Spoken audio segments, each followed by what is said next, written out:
വലിയവനായ ദൈവത്തിൻ്റെ അതിപരിശുദ്ധമായ നാമം വാഴ്ത്തപ്പെടുമാറാകട്ടെ. വീണ്ടും നമുക്ക് വലിയവനായ ദൈവം അനുഗ്രഹിച്ച് വേർതിരിച്ച ഈ വിശുദ്ധ ദിവസത്തിൻ്റെ പ്രഭാതത്തിൽ ദൈവസന്നിധിയിലായിരിക്കാൻ വലിയവനായ ദൈവം നമ്മെ സഹായിച്ചിരിക്കുകയാണ്. ഈ നാം എല്ലാവരും അറിയുന്നത് പോലെ കഴിഞ്ഞ 1.5 വർഷത്തിലധികമായി ലോകം മുഴുവൻ കീഴടക്കി COVID-19 എന്ന മഹാമാരി ലോകത്തെ ആകമാനം വിറപ്പിച്ചുകൊണ്ടിരിക്കുന്ന ഒരു കാലഘട്ടത്തിൽ കൂടിയാണ് നാം കടന്നു പോകുന്നത്. അതിൻ്റെ 1ാം വ്യാപനവും 2ാം വ്യാപനത്തിൻ്റെ മൂർധന്യത്തിലും എത്തിയിരിക്കുന്ന ഒരു കാലഘട്ടമാണിത്.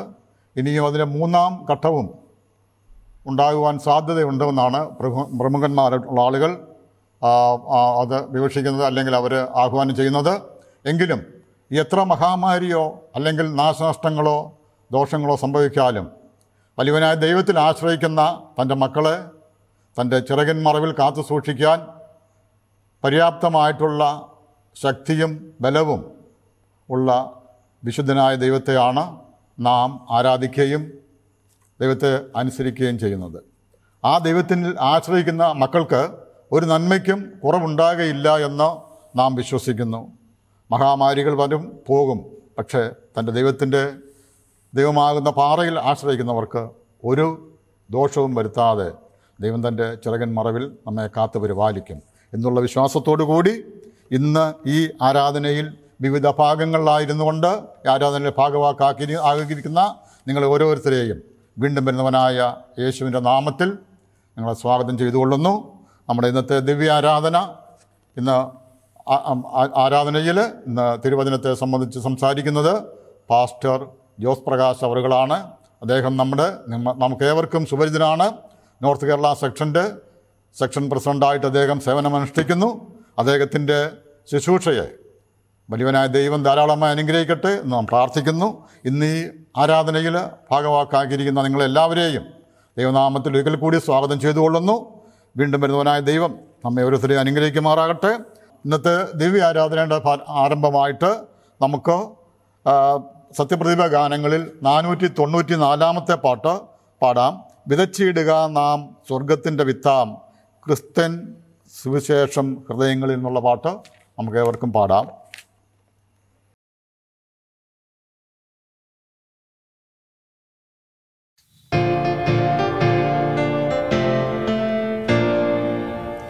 വിതച്ചിടുക നാം സ്വർഗത്തിന്റെ വിത്താം, ക്രിസ്ത്യൻ സുവിശേഷം ഹൃദയങ്ങളിൽ. ആത്മമാരി ചെയ്യും ദൈവകൃപ ചെയ്യും, തരും കൊയ്ത്തിനെയും തക്ക കാലത്തിൽ.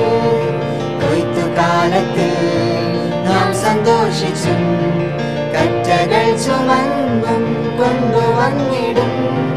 കൊയ്ത്തുകാലത്തിൽ നാം സന്തോഷിച്ചും കറ്റകൾ ചുമന്നും കൊണ്ടുവന്നിടും. വിതച്ചിടുക നാം സ്നേഹത്തിനധ്വാനം, ഒരു നാളും വ്യർത്ഥം അല്ലാതെയാൽ. എന്നും പ്രാർത്ഥിച്ചിടിൻ, വേലയിൽ നിന്നീടിൻ, വിത്തു നനച്ചിടിൻ കണ്ണുനീരിനാൽ. കൊയ്ത്തുകാലത്തിൽ നാം സന്തോഷിച്ചും കറ്റകൾ ചുമന്നും കൊണ്ടുവന്നിടും. കൊയ്ത്തുകാലത്തിൽ നാം സന്തോഷിച്ചും കറ്റകൾ ചുമന്നും കൊണ്ടുവന്നിടും. വിതച്ചിടുക നാം വർദ്ധനയ ദൈവം നൽകും സർവനേരം തന്റെ ശക്തിയാൽ. വേനൽക്കാലം വർഷം കാറ്റ് ശീതമോഷ്ണം ചെയ്യും ദൈവ ഇഷ്ടം ഭൂമി നിൽക്കും നാൾ. കൊയ്ത്തുകാലത്തിൽ നാം സന്തോഷിച്ചും കറ്റകൾ ചുമന്നും കൊണ്ടുവന്നിടും. കൊയ്ത്തുകാലത്തിൽ നാം സന്തോഷിച്ചും കറ്റകൾ ചുമന്നും കൊണ്ടുവന്നിടും. വിതച്ചിടുക നാം തടസ്സമനേകം, സാത്താൻ കൊണ്ടെന്നാലും തൻ വൈരാഗ്യത്താൽ തളർന്നു പോകാതെ സ്നേഹവും വിടാതെ നിൽക്ക ക്ഷീണിക്കാതെ ക്രിസ്ത്യൻ ശക്തിയാൽ. കൊയ്ത്തുകാലത്തിൽ നാം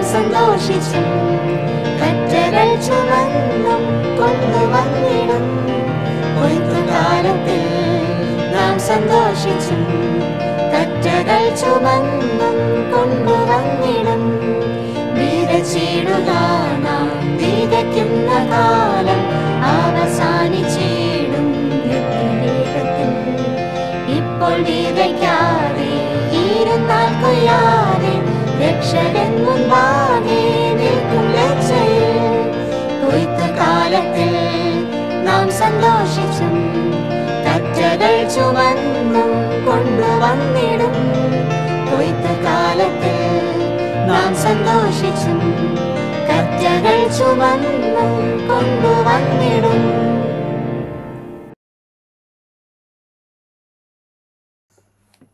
ഇന്നത്തെ വേദവായന ഭാഗമായിട്ട് മീഖായുടെ പ്രവചനം 6-ാം അധ്യായം അതിൻ്റെ 8-ാം വാക്യം നമുക്ക് വായിക്കാം. അവിടെ ഇപ്രകാരം പറയുന്നു: മനുഷ്യ, നല്ലതെന്തെന്ന് ദൈവം നിനക്ക് കാണിച്ചു തന്നിരിക്കുന്നു. ന്യായം പ്രവർത്തിപ്പാനും ദയാതൽപരനായിരിക്കാനും നിൻ്റെ ദൈവത്തിൻ്റെ സന്നിധിയിൽ താഴ്മയോടെ നടപ്പാനും അല്ലാതെ എന്താകുന്നു യഹോവ നിന്നോട് ചോദിക്കുന്നത്. ഈ വചനങ്ങളാൽ ദൈവം നമ്മെ ഓരോരുത്തരെയും അനുഗ്രഹിക്കുമാറാകട്ടെ. ഒരിക്കൽ കൂടി നിങ്ങളെല്ലാവരെയും ഈ ശുശ്രൂഷയിലേക്ക് സ്വാഗതം ചെയ്തുകൊള്ളുന്നു. നമുക്കൊരു വാക്ക് പ്രാർത്ഥിക്കാം.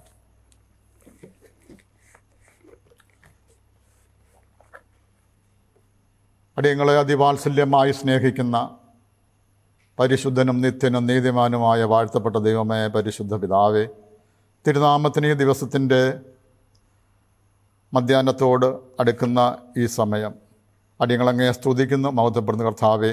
അവിടുന്ന് അനുഗ്രഹിച്ച് വേർതിരിച്ച വിശുദ്ധ ദിവസത്തിൻ്റെ പ്രഭാതം കാണുവാനും അടിയങ്ങൾക്ക് ഈ വിശുദ്ധ ദിവസത്തെ അവിടുത്തെ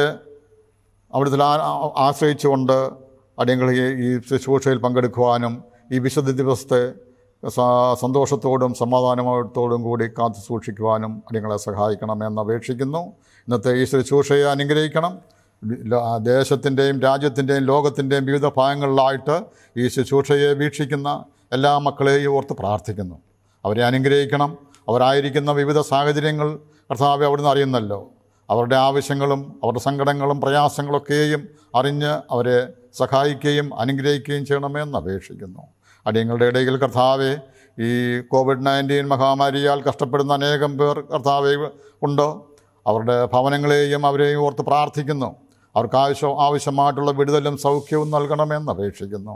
ദൈവത്തിൻ്റെ കൃപ അവരുടെ മേൽ പകരണമെന്ന് അപേക്ഷിക്കുന്നു. അതുപോലെ കർത്താവെ അടിയങ്ങളുടെ ദേശത്തിനും രാജ്യത്തിനും അടിയങ്ങളുടെ കർത്താവെ ഈ ലോക രാജ്യങ്ങൾക്കും വേണ്ടി പ്രാർത്ഥിക്കുന്നു.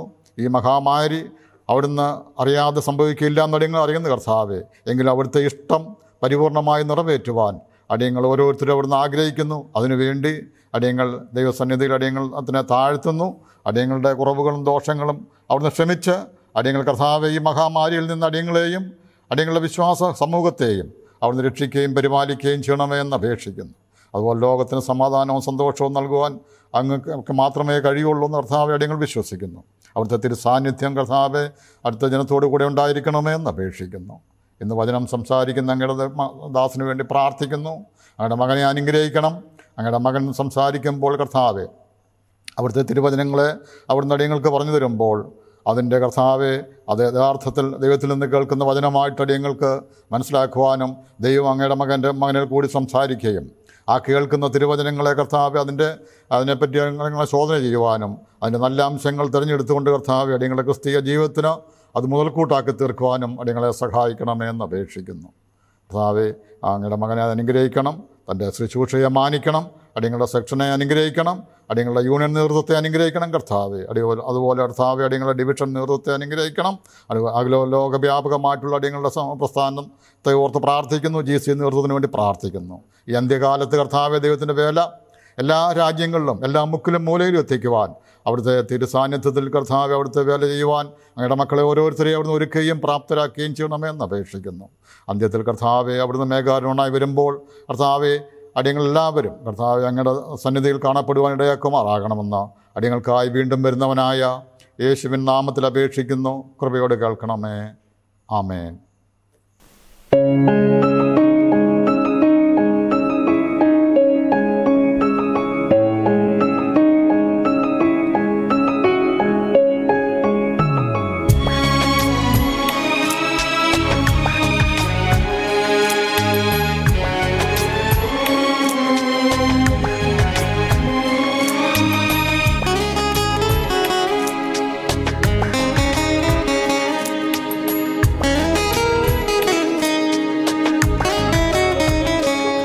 നീ മാത്രം മതി യേശുവേ, അങ്ങയെ സ്തുതിച്ചിടുന്നു ഞാൻ.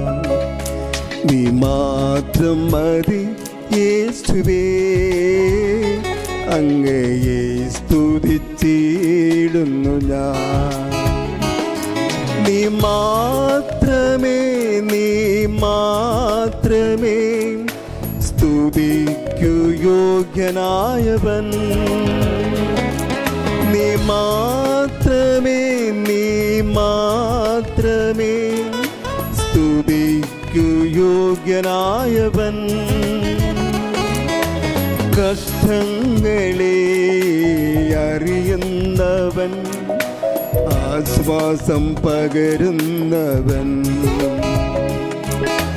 കഷ്ടങ്ങളെ അറിയുന്നവൻ, ആശ്വാസം പകരുന്നവൻ. നീ മാത്രം മതി യേശുവേ, അങ്ങയെ സ്തുതിച്ചിടുന്നു ഞാൻ.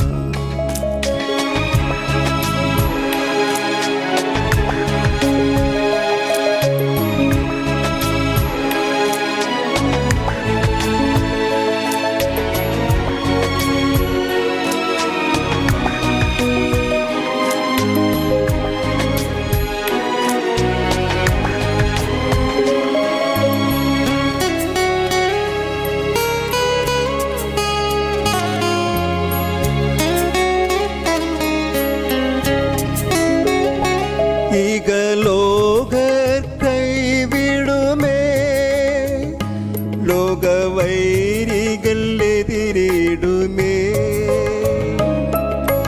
മിത്രങ്ങൾ തള്ളിടുമേ, പെരുവഴിയിൽ തടഞ്ഞിടുമേ. ലോകർ കൈവിടുമേ, ലോകവൈരികൾ എതിരിടുമേ,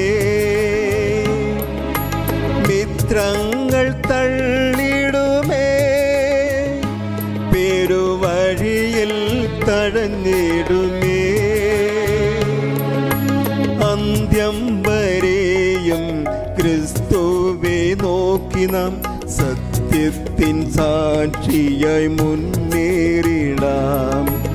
അന്ത്യം വരെയും ക്രിസ്തുവെ നോക്കി നാം സത്യത്തിൻ സാക്ഷിയായി മുന്നേറിടാം. നീ മാത്രം മതി യേശുവേ, അങ്ങയെ സ്തുതിച്ചിടുന്നു ഞാൻ. നീ മാത്രം മതി യേശുവേ, അങ്ങയെ സ്തുതിച്ചിടുന്നു ഞാൻ.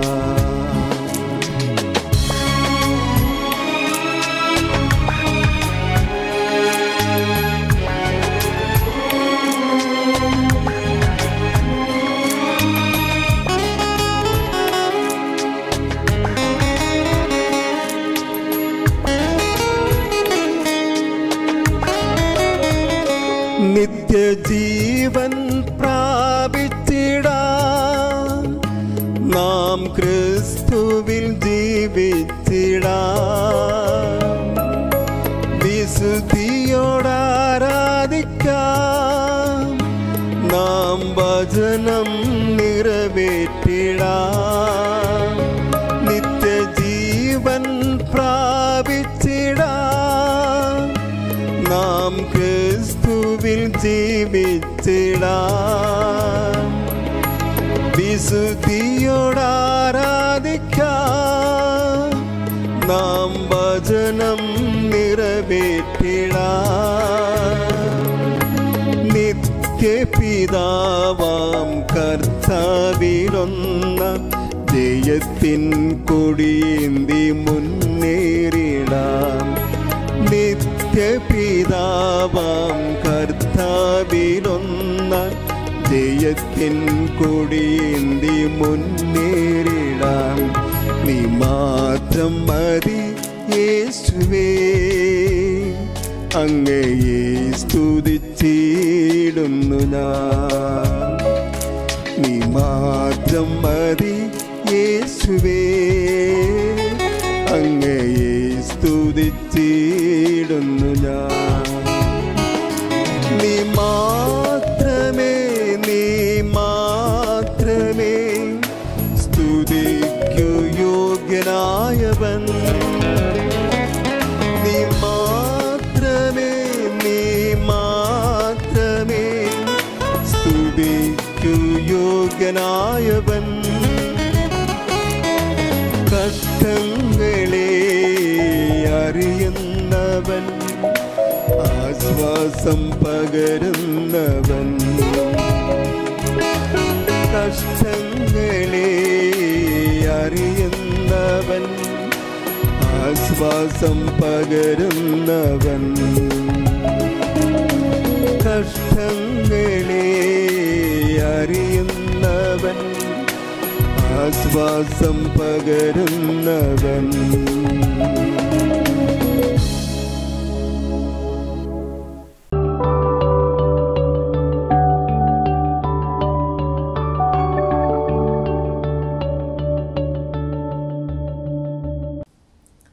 കർത്താവിൽ പ്രിയ ദൈവമക്കളെ, ഏവരെയും കർത്താവ് യേശു ക്രിസ്തുവിൻ്റെ നാമത്തിൽ ഇന്നത്തെ ശുശ്രൂഷയിലേക്ക് സ്വാഗതം ചെയ്യുകയാണ്. ദൈവം നിങ്ങളെ അതിശയകരമായി കാക്കുന്നു എന്ന് ഞാൻ കർത്താവിൽ പ്രത്യാശിക്കുകയാണ്.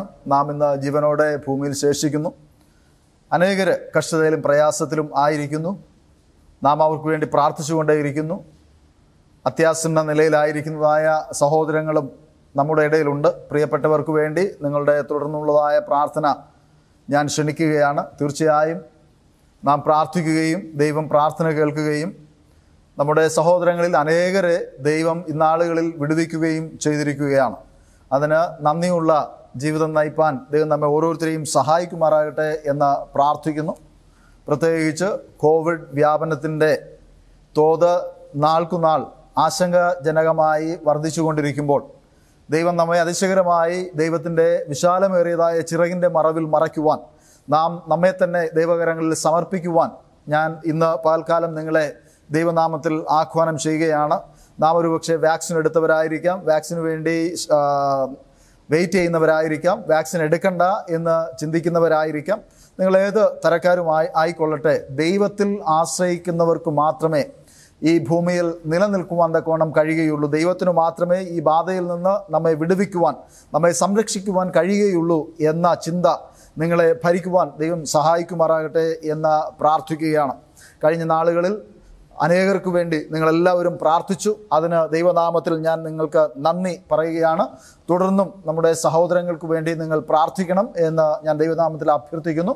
ഈ ശുശ്രൂഷയ്ക്ക് വേണ്ടി നിങ്ങൾ പ്രാർത്ഥിക്കണം എന്ന് ദൈവനാമത്തിൽ അഭ്യർത്ഥിക്കുന്നു. ഞങ്ങളുടെ സെക്ഷന് വേണ്ടി നിങ്ങൾ പ്രാർത്ഥിക്കുക.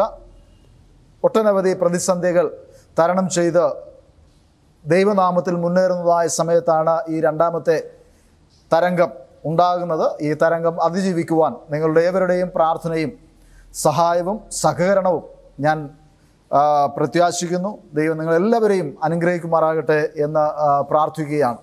ആയതുപോലെ കഴിഞ്ഞ നാളുകളിലൊക്കെയും നിങ്ങൾ നൽകിയതായ എല്ലാവിധമായ സപ്പോർട്ടിനും ദൈവത്തിൻ്റെ അതിപരിശുദ്ധ നാമത്തിൽ ഞാൻ നിങ്ങൾക്ക് നന്ദി പറയുകയാണ്. ദൈവം നിങ്ങളെ അനുഗ്രഹിക്കുമാറാകട്ടെ. സന്തോഷത്തോടെ നിങ്ങൾ ചെയ്യുന്നതായ എല്ലാ പ്രവർത്തനങ്ങളെയും ദൈവം മാനിക്കുമാറാകട്ടെ എന്ന് ഞാൻ പ്രാർത്ഥിക്കുകയാണ്. ഇന്ന് ശുശ്രൂഷ ആരംഭിക്കുന്നതിന് മുൻപ് കഷ്ടത അനുഭവിക്കുന്നതായ ദൈവമക്കൾക്ക് വേണ്ടി, ദൈവനാമത്തിൽ മുൻനിരയിൽ നിൽക്കുന്നതായ സഹോദരങ്ങൾക്ക് വേണ്ടി, കോവിഡ് തടയുന്നതിനു വേണ്ടി പ്രവർത്തിക്കുന്ന മുന്നണി പോരാളികൾക്ക് വേണ്ടി നാം പ്രാർത്ഥിക്കേണ്ടതായ ആവശ്യമുണ്ട്. ആയതുപോലെ ഒറ്റപ്പെട്ട് കഴിയുന്നതായ സഹോദരങ്ങളുണ്ട്. രോഗത്തിൻ്റെ പിടിയിൽ ആയി ആശുപത്രിയിൽ അത്യാസന്ന നിലയിൽ കഴിയുന്നതായ പ്രിയ സഹോദരങ്ങളുണ്ട്. അവരെല്ലാവരെയും നമുക്ക് ഓർത്ത് പ്രാർത്ഥിക്കേണ്ടതായ ആവശ്യമുണ്ട്. പ്രത്യേകിച്ച് നമ്മുടെ ആശുപത്രികളിൽ പലതും കോവിഡ് ചികിത്സ ആരംഭിച്ചു കഴിഞ്ഞു. ആ ആശുപത്രികളെയും അതിലെ സ്റ്റാഫുകളെയൊക്കെയും ദൈവകരങ്ങളിൽ ഓർത്ത് പ്രാർത്ഥിക്കേണ്ടതായ ആവശ്യമുണ്ട്. നിങ്ങളുടെ പ്രാർത്ഥന ആവശ്യങ്ങളെ ഞങ്ങളെ അറിയിക്കുക. ഞങ്ങളുടേതായ പ്രാർത്ഥന കൂട്ടായ്മയിൽ നിങ്ങൾക്ക് വേണ്ടി പ്രാർത്ഥിക്കുന്നതായിരിക്കും. നിങ്ങളിൽ അനേകർ ഈ നാളുകളിൽ പ്രാർത്ഥന ആവശ്യങ്ങൾ ഞങ്ങളോട് പറയുകയും തീർച്ചയായും നിങ്ങൾക്കെല്ലാവർക്കും വേണ്ടി ഞങ്ങൾ പ്രാർത്ഥിക്കുകയും ചെയ്യുകയാണ്. നിങ്ങളുടെ വിടുതലിൻ്റെ സാക്ഷ്യം കേൾക്കുവാൻ ഞങ്ങൾ ആഗ്രഹിക്കുന്നു. അതും ഞങ്ങളെ അറിയിക്കണമേ എന്ന് ദൈവനാമത്തിൽ അഭ്യർത്ഥിക്കുന്നു. ദൈവം നമ്മെ ഓരോരുത്തരെയും അനുഗ്രഹിക്കുമാറാകട്ടെ. കണ്ണുകളടച്ച് നമുക്ക് പ്രാർത്ഥിക്കാം. ഞങ്ങളെ സ്നേഹിക്കുന്ന നല്ല ദൈവമേ, സ്വർഗീയ പിതാവേ, ഈ ശബദിൻ്റെ വിശുദ്ധ മണിക്കൂറുകളിൽ അങ്ങയുടെ സന്നിധിയിലായിരുന്നു കൊണ്ട് അങ്ങയുടെ വചനം ധ്യാനിപ്പാൻ ഞങ്ങൾക്ക് ലഭിച്ചിരിക്കുന്നതായ ഈ നല്ല അവസരത്തിനായി സ്തോത്രം ചെയ്യുന്നു. എല്ലാം അടച്ച് പൂട്ടപ്പെട്ട അവസ്ഥയിൽ ആണ് എങ്കിലും സ്വർഗത്തിലെ ദൈവമേ, അങ്ങയുടെ കരുണയുടെ കലവറയിലുള്ളതായ വാതിൽ അടയ്ക്കാതെ ഇപ്പോഴും ഞങ്ങളെ അനുഗ്രഹിച്ചു കൊണ്ടിരിക്കുന്ന വലിയ ദയക്കായി സ്തോത്രം ചെയ്യുന്നു. അങ്ങയുടെ കരുണ ഒന്നുകൊണ്ട് മാത്രം ഞങ്ങൾ ഈ ഭൂമുഖത്ത് ജീവിക്കുന്നു എന്ന് ഞങ്ങളെ ഓരോരുത്തരെയും അങ്ങ് മനസ്സിലാക്കിച്ച് തരണമേ എന്ന് പ്രാർത്ഥിക്കുന്നു. ഞങ്ങൾക്ക് ബലഹീനതകളുണ്ട്, പോരായ്മകളുണ്ട്, കുറവുകളുണ്ട്. അവയെല്ലാം തൃണവൽക്കരിച്ചുകൊണ്ട് സ്വർഗത്തിലെ ദൈവമേ, നീ ഞങ്ങളെ മാറോട് ചേർത്ത് സ്നേഹിക്കുന്ന വലിയ കൃപയ്ക്കായി സ്തോത്രം ചെയ്യുന്നു. അപ്പനെ, അടിയങ്ങൾ തിരുപാദപീഠത്തിലേക്ക് ആശ്വാസത്തിനും സമാധാനത്തിനും സൗഖ്യത്തിനുമായി കടന്നു വരുന്നു. ഞങ്ങളെ അങ്ങ് കാണുകയും ഞങ്ങളെ ഞങ്ങളുടെ ബുദ്ധിമുട്ടുകളിൽ നിന്ന്, പ്രയാസങ്ങളിൽ നിന്ന്, രോഗത്തിൻ്റെ പിടിയിൽ നിന്ന് അങ്ങ് വിടുവിക്കുമാറാകണമേ എന്ന് പ്രാർത്ഥിക്കുന്നു. സാമ്പത്തിക ഞെരുക്കങ്ങളിൽ നിന്ന് ഞങ്ങളെ അങ്ങ് രക്ഷിക്കണമേ എന്ന് പ്രാർത്ഥിക്കുന്നു. വിശേഷാൽ ആത്മീകമായി മുന്നേറുവാൻ തക്കവണ്ണം കഴിയാതെ ഒട്ടനവധി പേർ ഭവനങ്ങളിൽ അടയ്ക്കപ്പെട്ടതായി കഴിയുന്നു. സ്വർഗത്തിലെ ദൈവമേ, അങ്ങയുടെ ശക്തിയുടെ ഇരട്ടി പങ്ക് പ്രിയമക്കൾക്ക് നൽകി അനുഗ്രഹിക്കുമാറാകണമേ എന്ന് പ്രാർത്ഥിക്കുന്നു. വിശേഷാൽ സ്കൂള് തുറന്ന് പ്രവർത്തനം ആരംഭിക്കുവാൻ തക്കവണ്ണം നോക്കിപ്പാർക്കുന്നതായ സ്ഥാപനങ്ങളെ ഓർത്ത് പ്രാർത്ഥിക്കുന്നു. സ്കൂളിൽ അധ്യയന വർഷം തുടങ്ങുന്നതായ കുഞ്ഞുങ്ങളെ ദൈവകരങ്ങളിലേക്ക് സമർപ്പിക്കുന്നു. അവരുടെ മാതാപിതാക്കളെ ഓർത്ത് പ്രാർത്ഥിക്കുന്നു. അവർ നേടുന്നതായ വെല്ലുവിളികളെ ദൈവകരങ്ങളിലേക്ക് സമർപ്പിക്കുന്നു. റിസൾട്ടിനായി കാത്തിരിക്കുന്നതായ പ്രിയ കുഞ്ഞുങ്ങൾക്കായി പ്രാർത്ഥിക്കുന്നു. ദൈവമേ, അങ്ങയുടെ കരുണയും അങ്ങയുടെ മഹത്വവും പ്രിയമക്കൾ കാണുവാൻ അങ്ങ് ഇന്നാളുകളിൽ അങ്ങ് ഇടവരുത്തണമേ എന്ന് പ്രാർത്ഥിക്കുന്നു. രോഗത്തിൻ്റെ പിടിയിൽ അകപ്പെട്ട് അത്യാസന്ന നിലയിൽ കഴിയുന്നതായ പ്രിയ സഹോദരങ്ങൾക്കായി പ്രാർത്ഥിക്കുന്നു. ഞങ്ങൾ അറിയുന്നതിനേക്കാൾ നന്നായി അവരുടെ അവസ്ഥ അറിയുന്നവനായ സ്വർഗത്തിലെ ദൈവം പ്രിയമക്കളോട് ഇടപെട്ട് അങ്ങയുടെ കരുണയുടെ വകുത്തുപ്രകാരം അങ്ങയുടെ മഹത്വത്തിന് ഒത്തവണ്ണം പ്രിയമക്കളോട് ഇടപെടണമേ എന്ന് പ്രാർത്ഥിക്കുന്നു. ഇന്നത്തെ വചന ശുശ്രൂഷ അങ്ങയുടെ കരങ്ങളിലേക്ക് സമർപ്പിക്കുന്നു. ദൈവത്തിൻ്റെ കൃപ ഞങ്ങളോടുകൂടെ ഇരിക്കുമാറാകണമേ. ഞങ്ങൾ ചിന്തിക്കുന്നതും ധ്യാനിക്കുന്നതും എല്ലാം ഞങ്ങളെ ദൈവരാജ്യത്തിലേക്ക് അടുപ്പിക്കുന്നതായ തരത്തിലായിരിക്കാൻ സഹായിക്കണം. വചനം കേൾക്കുന്ന എല്ലാ പ്രിയമക്കളെയും അനുഗ്രഹിക്കണമേ. കുടുംബമായി ദൈവമാക്കിയിരിക്കുന്നതായ പ്രിയമക്കൾ ഭൂമിയുടെ നാനാഭാഗങ്ങളിൽ അധിവസിക്കുമ്പോൾ ദൈവത്തിൻ്റെ ആത്മാവിൻ്റെ ആ പരിവർത്തനം പ്രിയമക്കളോടും പ്രിയ കുടുംബങ്ങളോടും ഉണ്ടാകുവാൻ ദൈവം സഹായിക്കണമെന്ന് പ്രാർത്ഥിക്കുന്നു. അടിയനെ അങ്ങയുടെ കരങ്ങളിൽ പൊടിയോളം താഴ്ത്തി സമർപ്പിക്കുന്നു. അടിയനോടുകൂടെ ഇരിക്കണമേ. അടിയൻ്റെ നാവിലൂടെ വരുന്നതായ വചനങ്ങളൊക്കെയും അത് ആത്മപ്രേരിതമാകുവാൻ ദൈവം സഹായിക്കണം. സകലമാനവും മഹത്വവും അങ്ങ് ഏറ്റെടുക്കണമേ. യേശുവിൻ്റെ തന്നെയുള്ള നാമത്തിൽ അപേക്ഷിക്കുമ്പോൾ ഉത്തരമരുളുമാറാകണമേ. ആമേൻ. കർത്താവിൽ പ്രിയ സഹോദരി സഹോദരന്മാരെ, ഇന്ന് ഞാൻ നിങ്ങളോട് സംസാരിക്കുവാൻ പോകുന്നത് ഒരു വളരെ അനിവാര്യമായ ഒരു വിഷയത്തെ ആധാരമാക്കിയാണ്. ഞാൻ ഈ വിഷയത്തിന് തലവാചകം നൽകിയിരിക്കുന്നത് ഇണയില്ല പിണകൾ എന്നാണ്. ഇണയില്ല പിണകൾ എന്നുള്ളതായ ശീർഷകം നിങ്ങൾ കേൾക്കുമ്പോൾ തന്നെ അത് വിവാഹത്തെക്കുറിച്ചും വിവാഹ ജീവിതത്തെക്കുറിച്ചുമാണ് എന്ന് നിങ്ങൾക്ക് എല്ലാവർക്കും അറിയാം. ഞാൻ ഈ കഴിഞ്ഞ ചില നാളുകളായി ഈ ഒരു ദൂത് തയ്യാറാക്കുവാൻ തക്കവണ്ണം അനേകമായ കാര്യാദികളിൽ ഏർപ്പെട്ടിരിക്കുകയായിരുന്നു. ഞാൻ പലതരത്തിൽ ഇതിൻ്റെ സത്യസന്ധത എന്താണ്, എങ്ങനെ ഇത് എന്നെ കേൾക്കുന്നവർക്ക് ഗുണകരമായി ഭവിക്കും, അത് അപ്രകാരം ഭവിക്കേണ്ടതിന് ഞാൻ എന്തു ചെയ്യണം എന്ന് ഞാൻ പ്രാർത്ഥിക്കുകയും ആലോചിക്കുകയും ചെയ്തപ്പോൾ ദൈവത്തിൻ്റെ ആത്മാവ് എന്നോട് ഇടപെടുകയും എന്നെ സഹായിക്കുകയും ചെയ്തു. പല തരത്തിൽ പല പ്രയാസങ്ങളിൽ പല ജീവിത രീതികളിലായിരിക്കുന്നതായ ചിലരുമായി ഞാൻ ഫോണിൽ ബന്ധപ്പെടുകയും അവരുടെ ജീവിത അനുഭവങ്ങൾ എന്നോട് പങ്കുവയ്ക്കുകയും അത് കേൾവിക്കാർക്ക് ഗുണകരമായി തീരേണ്ടതിന് അവർ വളരെ തുറന്ന മനസ്സോടുകൂടെ എന്നോട് സംസാരിച്ചതിൻ്റെ ഫലമായിട്ടാണ് ഇന്ന് ഈ ദൂത് നിങ്ങളുടെ മുൻപിൽ എത്തിക്കുവാൻ തക്കവണ്ണം ഞാൻ നിൽക്കുന്നത്. വിവാഹ ജീവിതത്തിൻ്റെ പല തലങ്ങളിൽ അതിൻ്റെ ജീവിതത്തിലുള്ളതായ പല അനുഭവങ്ങൾ അത് എപ്രകാരം ദൈവവുമായി അടുപ്പിച്ചു കൊണ്ടുപോകുവാൻ തക്കവണ്ണം സാധിക്കും, ഒരു ഉത്തമ കുടുംബം എങ്ങനെ ഈ ഭൂമിയിൽ കെട്ടിപ്പടുത്ത് മുൻപോട്ട് കൊണ്ടുപോകുവാൻ തക്കവണ്ണം കഴിയും എന്നതിനെക്കുറിച്ചാണ് നാം ഇന്ന് ചിന്തിക്കുവാൻ തക്കവണ്ണം പോകുന്നത്. കൊരിന്ത്യർക്ക് എഴുതിയ 2-ാം ലേഖനം 6-ാം അധ്യായം അതിൻ്റെ 14-ാം വാക്യം ഇങ്ങനെ പറയുന്നു, നിങ്ങൾ അവിശ്വാസികളോട് ഇണയില്ലാ പിണ കൂടരുത്. നീതിക്കും അധർമ്മത്തിനും തമ്മിൽ എന്തൊരു ചേർച്ച, വെളിച്ചത്തിന് ഇരുളോട് എന്തൊരു കൂട്ടായ്മ. ദൈവത്തിൻ്റെ വചനത്തിൽ പറയുന്നത് ഇണയില്ലാ പിണ കൂടരുത്.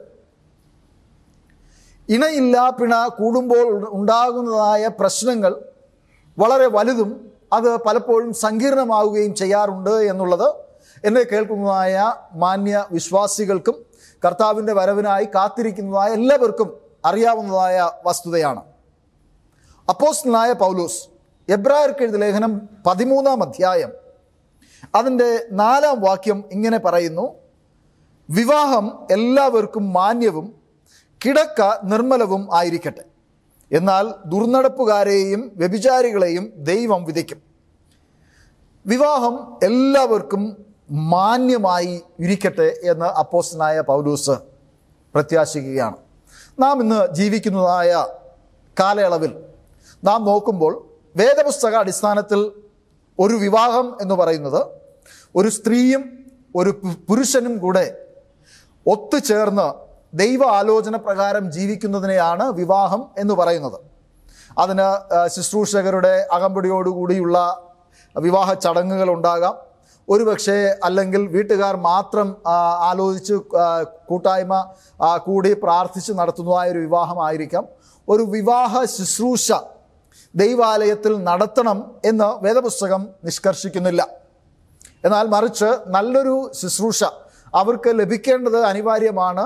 ദൈവത്തിൻ്റെ ആലോചന പ്രകാരം, ദൈവഹിതപ്രകാരം ആ വിവാഹത്തിന് വേണ്ടുന്നതായ എല്ലാ സപ്പോർട്ടും ദൈവിക അനുഗ്രഹങ്ങളും അനിവാര്യമാണ്. അത് എവിടെ വെച്ച് നടത്തണം, അതെങ്ങനെ നടത്തണം എന്നൊന്നും വേദപുസ്തകത്തിൽ പറയുന്നില്ല. അത് നമ്മുടെ ജീവിതത്തിന് യോഗ്യമാവണ്ണമായിരിക്കേണ്ടത് അനിവാര്യമാണ് എന്ന് വേദപുസ്തകത്തിൽ നാം പരിശോധിക്കുമ്പോൾ കാണുവാൻ ഗുണം സാധിക്കും. എന്നാൽ ഓരോ സഭാവിശ്വാസികളും ഓരോ മതവിശ്വാസികളും വിവാഹം നടത്തുന്നതിന് ചില ചട്ടങ്ങൾ, മാനദണ്ഡങ്ങൾ ഉണ്ടാക്കിയിട്ടുണ്ട്. അത് ഏറ്റവും അനിവാര്യവും നല്ലതും തന്നെ എന്ന് വിശ്വസിക്കുന്നതായ ഒരു ആളാണ്. ഒരുപക്ഷെ വിവാഹത്തിന് ഇന്ന് സഭ അനുവർത്തിക്കുന്നതായ രീതിയിൽ തന്നെ നടത്തണം എന്ന് നിഷ്കർഷിക്കേണ്ടതായ ആവശ്യമില്ല. അതിന് എല്ലാ ചടങ്ങുകളും ചുവടുകളും ഒരുപോലെ ആയിരിക്കണം എന്നും ആവശ്യമില്ല. എന്നാൽ തീർച്ചയായും ദൈവ അനുഗ്രഹം എല്ലാ വിവാഹങ്ങൾക്കും ഉണ്ടാകണം എന്ന് ദൈവം ആഗ്രഹിക്കുന്നു. നാം ഇന്ന് ലോകത്തിൽ നോക്കുകയാണ് എങ്കിൽ സ്ത്രീയും പുരുഷനും വിവാഹം കഴിക്കുന്നത് തന്നെ ദൈവ ആലോചന പ്രകാരമല്ലാതെ വരുന്നതായി നാം കാണുന്നുണ്ട്. മാത്രമല്ല, സ്ത്രീ സ്ത്രീയെ വിവാഹം കഴിക്കുന്നു, പുരുഷൻ പുരുഷനെ വിവാഹം കഴിക്കുന്നു, മനുഷ്യൻ മൃഗങ്ങളെ വിവാഹം കഴിക്കുന്നു. ചില ദേശങ്ങളിൽ ചില സംസ്കാരത്തിൽ ചില ചടങ്ങുകൾക്ക് വേണ്ടി മനുഷ്യർ ചെന്ന് ചില മരങ്ങളെ വിവാഹം കഴിക്കുന്നതായിട്ട് കാണുന്നു. ചിലർ ചില തവള പോലുള്ളതായ ക്ഷുദ്രജീവികളെ വിവാഹം കഴിക്കുന്നതായിട്ട് കാണുന്നു. ഇതൊന്നും വേദപുസ്തകം അനുശാസിക്കുന്നതായ വിവാഹമോ വിവാഹ രീതികളോ അല്ല. ഇന്ന് സർവ്വവ്യാപകമായി കാണുന്നതായ മറ്റൊരു തരത്തിലുള്ള ഒരു ജീവിതമാണ് ലിവിങ് ടുഗദർ, ഒരുമിച്ചുള്ളതായ ജീവിതം. ഒരു സ്ത്രീയും പുരുഷനും ഒരുമിച്ച് ജീവിക്കുക. അവർ വിവാഹം കഴിച്ചോ ഇല്ല, എന്നാൽ അവർ ഭാര്യ ഭർത്താക്കന്മാരാണോ അല്ല എന്നും പറയാം, അതെ എന്നും പറയാം എന്നുള്ളതായ അവസ്ഥ. ഇതിൻ്റെ ഒരു സവിശേഷത എന്ന് പറയുന്നത് എപ്പോൾ വേണമെങ്കിലും അവർക്ക് തമ്മിൽ ഒരുമിച്ച് ജീവിക്കാൻ കഴിയുന്നില്ല എന്ന് വിചാരിച്ചാൽ, അല്ലെങ്കിൽ അങ്ങനെ ജീവിക്കാൻ കഴിയില്ല എന്നൊരു ഘട്ടം വന്നാൽ അവർ സന്തോഷത്തോടെ ഇരുവരും പിരിഞ്ഞു പോകുന്നതായ ഒരവസ്ഥ. ഒരു ബാധ്യതയുമില്ല, ഒരു നിയമക്കുരുക്കുമില്ലാതെ അവർക്ക് വളരെ എളുപ്പത്തിൽ വേർപിരിഞ്ഞ് അവരവരുടെ സ്വന്തം കാര്യം നോക്കുവാൻ കഴിയുന്നതായ ഒരു കാലഘട്ടം. ഇനി മറ്റൊരു തരത്തിലുള്ളതായ വിവാഹം ഇന്ന് ലോകത്തിൽ, പ്രത്യേകിച്ച് ഇന്ത്യയിൽ വളരെ സംസാരിക്കപ്പെടുന്നതായ ഒരു വിഷയമാണ് ലവ് ജിഹാദ്. ഏതെങ്കിലും ഒരു മുസ്ലിം യുവാവ് അല്ലെങ്കിൽ ഒരു മുസ്ലിം യുവതി ഒരു ഇതര വിശ്വാസത്തിലുള്ളതായ ഒരു സ്ത്രീയെയോ പുരുഷനെയോ സ്നേഹിച്ച് വിവാഹം കഴിച്ചു കഴിഞ്ഞാൽ ചിലപ്പോൾ അത് നല്ല ഉദ്ദേശത്തോടു കൂടെ ആയിരിക്കും. എന്നിരുന്നാൽ പോലും ഇത് ലവ് ജിഹാദാണ്, മതപരമായ ചില മാനദണ്ഡങ്ങളൊക്കെ ഇതിന് വെച്ചിട്ട് ഇതിനെ തീവ്രവാദ വിവാഹമായിട്ട് കണക്കാക്കുന്നതായ ഒരു കാഴ്ചപ്പാട് ഇന്നുണ്ട്. അങ്ങനെ നടക്കുന്നില്ല എന്ന് പറയുവാൻ ഞാൻ മുതിരുന്നില്ല, അങ്ങനെ നടക്കുന്നതുമുണ്ട്. എന്നാൽ ഞാൻ ഇന്ന് വളരെ വിശദമായി സംസാരിക്കുവാൻ തക്കവണ്ണം ആഗ്രഹിക്കുന്നത് ഇൻ്റർ ഫെയ്ത്ത് മാരേജസ്, അഥവാ വിവിധ വിശ്വാസങ്ങളിൽ നിന്നുള്ളതായ വിവാഹങ്ങൾ. ഇന്ന് കൊറോണ വ്യാപിച്ചു കിടക്കുന്നതായ ഈ കാലഘട്ടത്തിൽ വിവാഹം കഴിക്കാൻ താല്പര്യമുള്ളവർക്ക് ഏറ്റവും അനുയോജ്യമായ ഒരു കാലഘട്ടത്തിലാണ് നാം ജീവിക്കുന്നത്. കാരണം ആർഭാടമായ ഒരു കല്യാണം നടത്തേണ്ടതായ ആവശ്യമില്ല. 20 പേരാണ് സർക്കാർ നിഷ്കർഷിക്കുന്നതായ എണ്ണം. ഒരു 30 പേര് വരെ ഒരു കൂട്ടത്തിൽ കാണുവാൻ തക്കവണ്ണം സാധിക്കും. ഏറിയാൽ ഒരു 50 പേരെ വെച്ച് വിവാഹം വളരെ ഭംഗിയായി നടത്തുവാൻ തക്കവണ്ണം കഴിയും. അതുകൊണ്ട് എന്നെ കേൾക്കുന്നതായ യുവതി യുവാക്കൾ, വിവാഹപ്രായമായിരിക്കുന്നവർ, നിങ്ങൾക്ക് വിവാഹം കഴിക്കണമെന്ന് താല്പര്യമുണ്ട് എങ്കിൽ, നിങ്ങൾക്ക് അനുയോജ്യമായ പങ്കാളികളെ കണ്ടെത്തിയിട്ടുണ്ട് എങ്കിൽ, നിങ്ങൾ വച്ച് നീട്ടാതെ എത്രയും പെട്ടെന്ന് ഈ കൊറോണ കാലം കഴിയുന്നതിന് മുൻപ് തന്നെ വിവാഹം കഴിക്കണമെന്നാണ് എൻ്റെ അഭ്യർത്ഥന.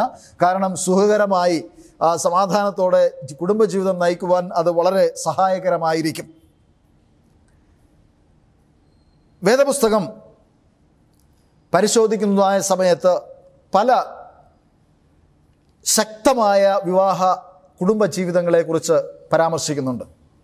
എന്നാൽ കുടുംബജീവിതം എല്ലാ ഘടകങ്ങളും അനുയോജ്യമായിരുന്നുവെങ്കിലും പരാജയപ്പെട്ടതായ വിവാഹ ജീവിതങ്ങളെക്കുറിച്ചും വേദപുസ്തകം പറയുന്നുണ്ട്. ഞാൻ ഇന്ന് നേരത്തെ നിങ്ങളോട് പറഞ്ഞതുപോലെ ഇൻ്റർ ഫെയ്ത്ത് മാരേജ്, അഥവാ അവിശ്വാസിയുമായുള്ളതായ വിവാഹം, അവിശ്വാസി,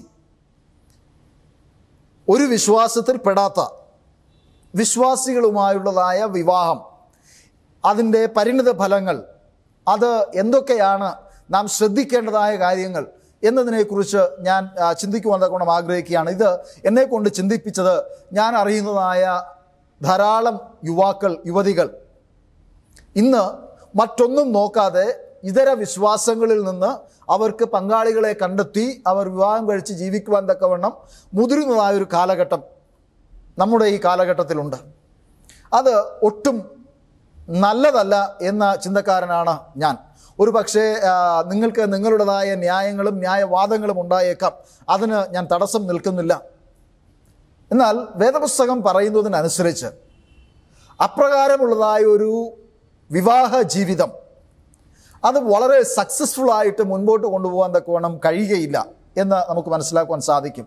മാത്രമല്ല, ഞാൻ 3 തരത്തിലുള്ളതായ ആൾക്കാരുമായി ഈ പ്രസംഗം തയ്യാറാക്കുന്നതിന് മുൻപ് വ്യക്തിപരമായി 1-ൽ കൂടുതൽ പ്രാവശ്യം അവരുമായി സംസാരിച്ചിട്ടുണ്ട്.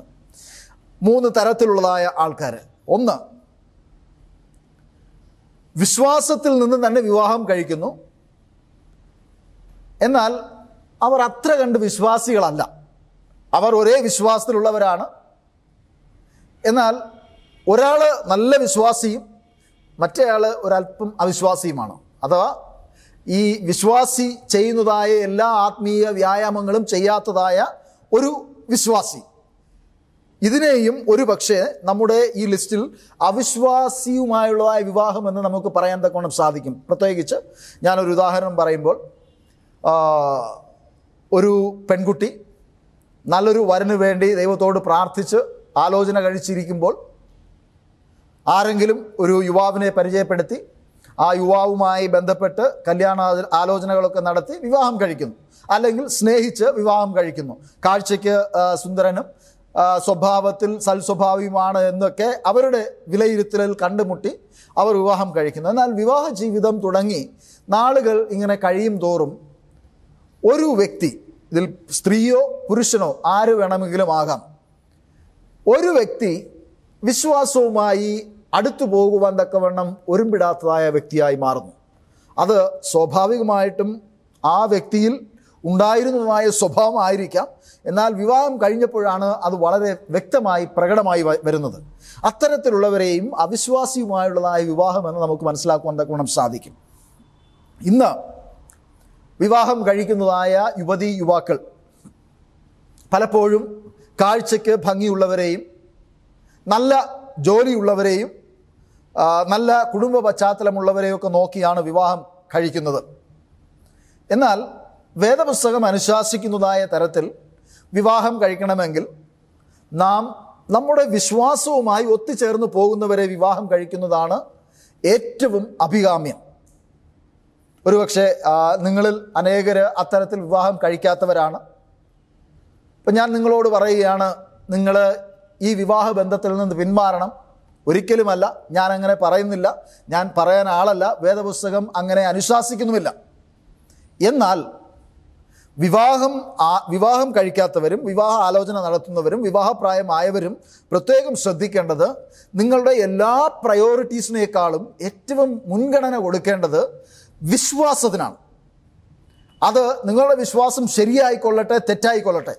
കാരണം ആ വിശ്വാസം നിങ്ങളെ മാറ്റുവാൻ തക്കവണ്ണം കഴിയാത്തിടത്തോളം, ആ വിശ്വാസത്തിൽ നിന്ന് നിങ്ങൾക്ക് പിന്തിരിയാൻ കഴിയാത്തിടത്തോളം കാലം നിങ്ങളുടെ വിശ്വാസത്തിന് എതിരെയുള്ളതായ ഒരു വിവാഹ ബന്ധം അത് നിങ്ങൾക്ക് എല്ലായ്പ്പോഴും ഒരു വലിയ ബാധ്യതയായി തന്നെ തുടരും എന്നുള്ളതിന് സംശയം ഇല്ല.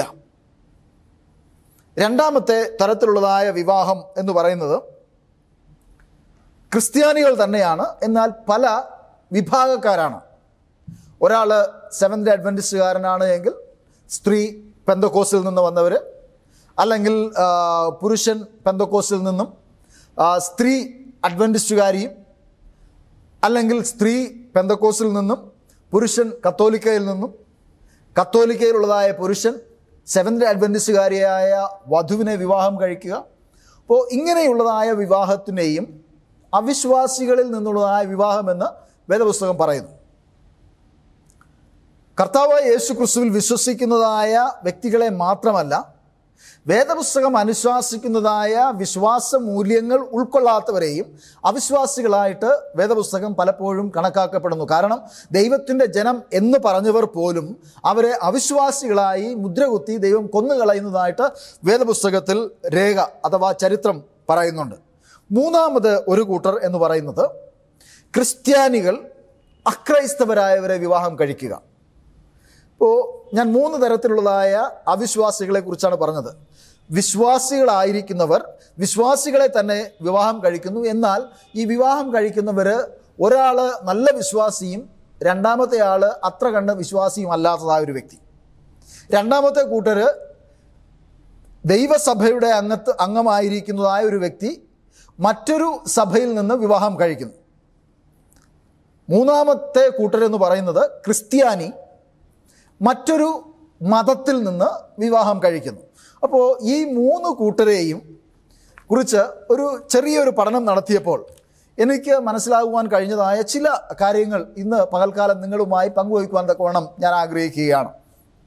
ഒന്നാമത്തെ കൂട്ടർ അഥവാ ഒരേ വിശ്വാസത്തിൽ ഉള്ളവരാണ്, ഭാര്യയും ഭർത്താവും ഒരേ സഭയിൽപ്പെട്ടവരാണ്, ഒരേ വിശ്വാസങ്ങൾ പങ്കുവയ്ക്കുന്നവരാണ്. എന്നാൽ വിശ്വാസത്തിന് ഏറ്റക്കുറച്ചിലുകളുണ്ട്.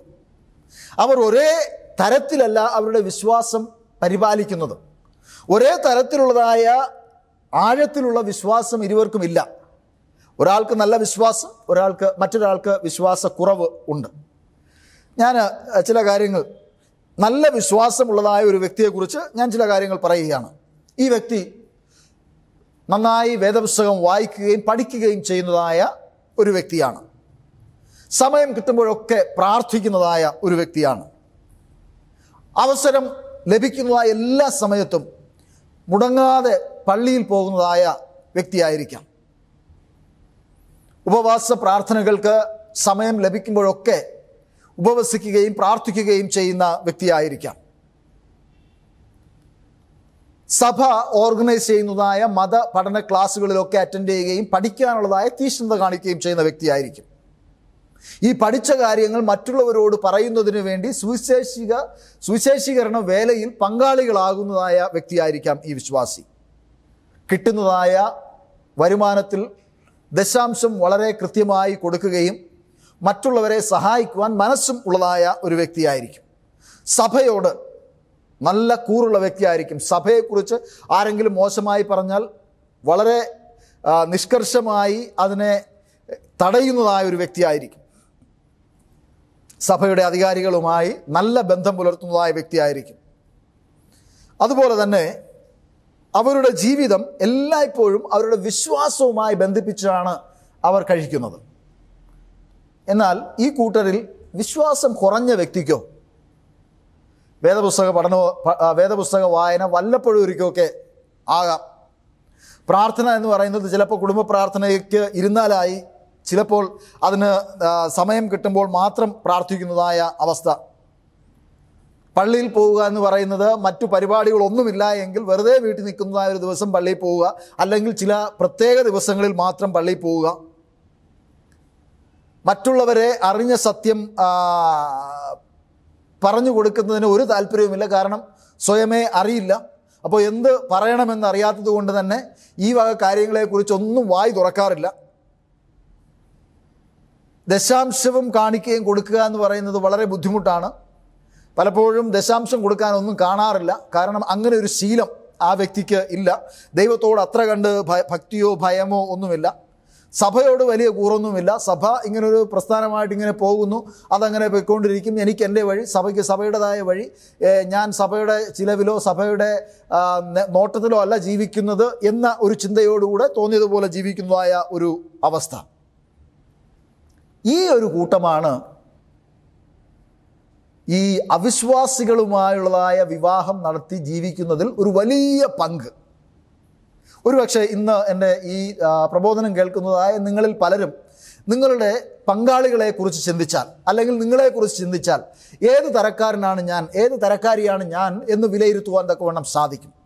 ഞാൻ അറിയുന്നതായ അനേകർ ഉണ്ട്. ഒരാൾ ഭയങ്കര ഭക്തിയുള്ളതായ വ്യക്തിയായിരിക്കും, മറ്റേ ആൾ അതിൻ്റെ ജസ്റ്റ് ഓപ്പോസിറ്റ് ആയിരിക്കും. ഭാര്യ എപ്പോഴും ഉപവാസവും പ്രാർത്ഥനയും ഒക്കെ ആയിരിക്കും. ഭർത്താവിന് ആഹാരം പോലും വച്ചു കൊടുക്കുവാൻ തക്കവണ്ണം മറന്നു പോകുന്നതായ വിശ്വാസം. ആത്മീയ കാര്യങ്ങളിൽ ഇടപഴകുകയും ആത്മീയമായി സംസാരിക്കുകയും പ്രസംഗിക്കുകയും ഒക്കെ ചെയ്യുമ്പോഴും കുടുംബകാര്യങ്ങളിൽ ശ്രദ്ധ വയ്ക്കുവാൻ സമയമില്ലാതെ, അതിനോട് താല്പര്യമില്ലാതെ ജീവിക്കുന്നതായ ഒട്ടനവധി പേർ. ഭാര്യ വിശ്വാസി, ഭർത്താവ് അവിശ്വാസിയെ പോലെ ജീവിക്കുന്നതായ വിശ്വാസി. അല്ലെങ്കിൽ ഭർത്താവ് ആത്മീയനായി ജീവിക്കുന്നു, ഭാര്യയ്ക്ക് അതുമായി ഒരു ബന്ധവുമില്ലാത്ത ഒരു തരത്തിലുള്ള ജീവിതം. ഇങ്ങനെയുള്ളതായ ഒട്ടനവധി കുടുംബങ്ങൾ നമ്മുടെ അറിവിലും നമ്മുടെ സമൂഹത്തിലും നമ്മുടെ ചുറ്റുപാടിലുമൊക്കെയും ഉണ്ട്. ഇത് ഒന്നാമത്തെ കൂട്ടർ. അപ്പോൾ ദൈവത്തിൻ്റെ വചനം പറയുന്നത് നാം വിവാഹം കഴിക്കുമ്പോൾ ഈ വക കാര്യങ്ങളൊക്കെയും ശ്രദ്ധിച്ച് വിവാഹം കഴിക്കണം. എൻ്റെ വിശ്വാസത്തിന് അനുസൃതമായി ജീവിക്കുവാൻ തക്കവണ്ണം കെൽപ്പുള്ളതായ ഒരു പങ്കാളിയെയാണോ ഞാൻ തിരഞ്ഞെടുക്കുന്നത്, അല്ലെങ്കിൽ എനിക്ക് വേണ്ടി മറ്റൊരാൾ തിരഞ്ഞെടുത്തിരിക്കുന്നത് എന്ന് ചിന്തിക്കേണ്ടതായ സമയം അതിക്രമിച്ചിരിക്കുകയാണ്. അതല്ല എങ്കിൽ നമുക്ക് ചുറ്റും നാം കാണുന്നത് പോലുള്ളതായ പല ഭവനങ്ങളിലുമുള്ള പ്രശ്നങ്ങൾ നമ്മുടെ കുടുംബങ്ങളിലും വന്നു ചേരാം. ഇത് സൂക്ഷ്മതയോടുകൂടെ പരിശോധിച്ച് ജീവിച്ചാൽ നമുക്കെല്ലാവർക്കും സന്തോഷകരമായി ജീവിക്കുവാൻ തക്കവണ്ണം സാധിക്കും. ഇനി രണ്ടാമത്തെ കൂട്ടർ എന്ന് പറയുന്നത് ക്രിസ്ത്യാനികളാണ്. എന്നാൽ എൻ്റെ സഭയിലുള്ളതായ വിശ്വാസിയല്ല എനിക്ക് വിവാഹത്തിന് ലഭിച്ചിരിക്കുന്നത്, വേറെ ഏതെങ്കിലും ഒരു സഭയിലുള്ളതായ വിശ്വാസിയാണ്. ഒരു പക്ഷേ ചുരുങ്ങിയ കാലം കൊണ്ട് വേദപുസ്തക പഠനം നടത്തി ഞാൻ എൻ്റെ വിശ്വാസത്തിലേക്ക് ചേർത്തു. നല്ല കാര്യമാണത്. എന്നാൽ മറ്റു ചിലർ വിവാഹത്തിന് വേണ്ടി മാത്രം എല്ലാം സമ്മതിച്ച് ഒരു വിവാഹം കഴിക്കണം എന്ന ചിന്തയോടുകൂടെ മാത്രം ഞാൻ എല്ലാം സമ്മതിക്കുന്നു, ഞാൻ എല്ലാം മനസ്സിലാക്കിയിരിക്കുന്നു, ഞാൻ സ്നാനപ്പെടാൻ തയ്യാറാണ്, ഞാൻ സ്നാനപ്പെട്ടു, ഞാനിതാ സഭയിൽ ചേർന്നു, ഇനി എന്നെ വിശ്വാസിയായിട്ട് കെട്ടിക്കോട്ടെ. മറ്റൊരു കൂട്ടരുണ്ട്, ഈ കൂട്ടരിൽ തന്നെ പെടുന്നതായ ഒരു വിഭാഗക്കാരാണ്. സ്നാനപ്പെടില്ല, സഭയോടും ചേരില്ല, പക്ഷേ വിവാഹം കഴിഞ്ഞതിന് ശേഷം സഭയുമായി ബന്ധപ്പെട്ട് പോകുവാൻ എനിക്ക് കുഴപ്പമൊന്നുമില്ല, ഞാനത് ചെയ്തോളാം എന്ന ഒരു വ്യവസ്ഥയിൽ വിവാഹം കഴിക്കുന്നതായ ഒരു കൂട്ടർ. ഏറ്റവും ഒടുവിലത്തെ കൂട്ടർ എന്ന് പറയുന്നത് ഞാൻ എൻ്റെ സഭക്കാരനായി നിൽക്കും, എൻ്റെ പങ്കാളി അവരുടെ സഭക്കാരനായി അല്ലെ സഭക്കാരിയായി തന്നെ ജീവിതകാലം മുഴുവനും നിൽക്കുന്നതായ അവസ്ഥ. ഇതിനെയും അവിശ്വാസിയുമായുള്ളതായ വിവാഹം എന്ന് വേദപുസ്തകം ചിത്രീകരിക്കുന്നു.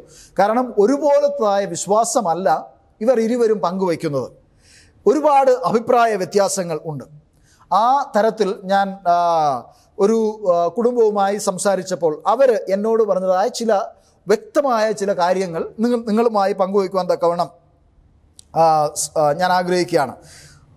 ഒന്ന്, അവർ പരസ്പരം കുറവുകൾ കണ്ടുപിടിക്കുവാൻ തക്കവണ്ണം ശ്രമിക്കും. അഥവാ എൻ്റെ വിശ്വാസമനുസരിച്ച് മറ്റുള്ള ഒരു വ്യക്തിയുടെ വിശ്വാസത്തിൻ്റെ ന്യൂനതകൾ, അവരുടെ സഭയിലെ കുറവുകൾ, അവരുടെ പുരോഹിതൻ്റെ കുറവുകൾ, അവരുടെ വിശ്വാസികളുടെ കുറവുകൾ, അവരുടെ വിശ്വാസ പ്രമാണത്തിലുള്ളതായ ന്യൂനതകൾ എപ്പോഴും കണ്ടുപിടിക്കുവാൻ തക്കവണ്ണം ഇങ്ങനെ മറ്റേ പാർട്ടി അഥവാ നമ്മുടെ പാർട്ട്ണർ എപ്പോഴും ശ്രമിച്ചുകൊണ്ടേയിരിക്കും.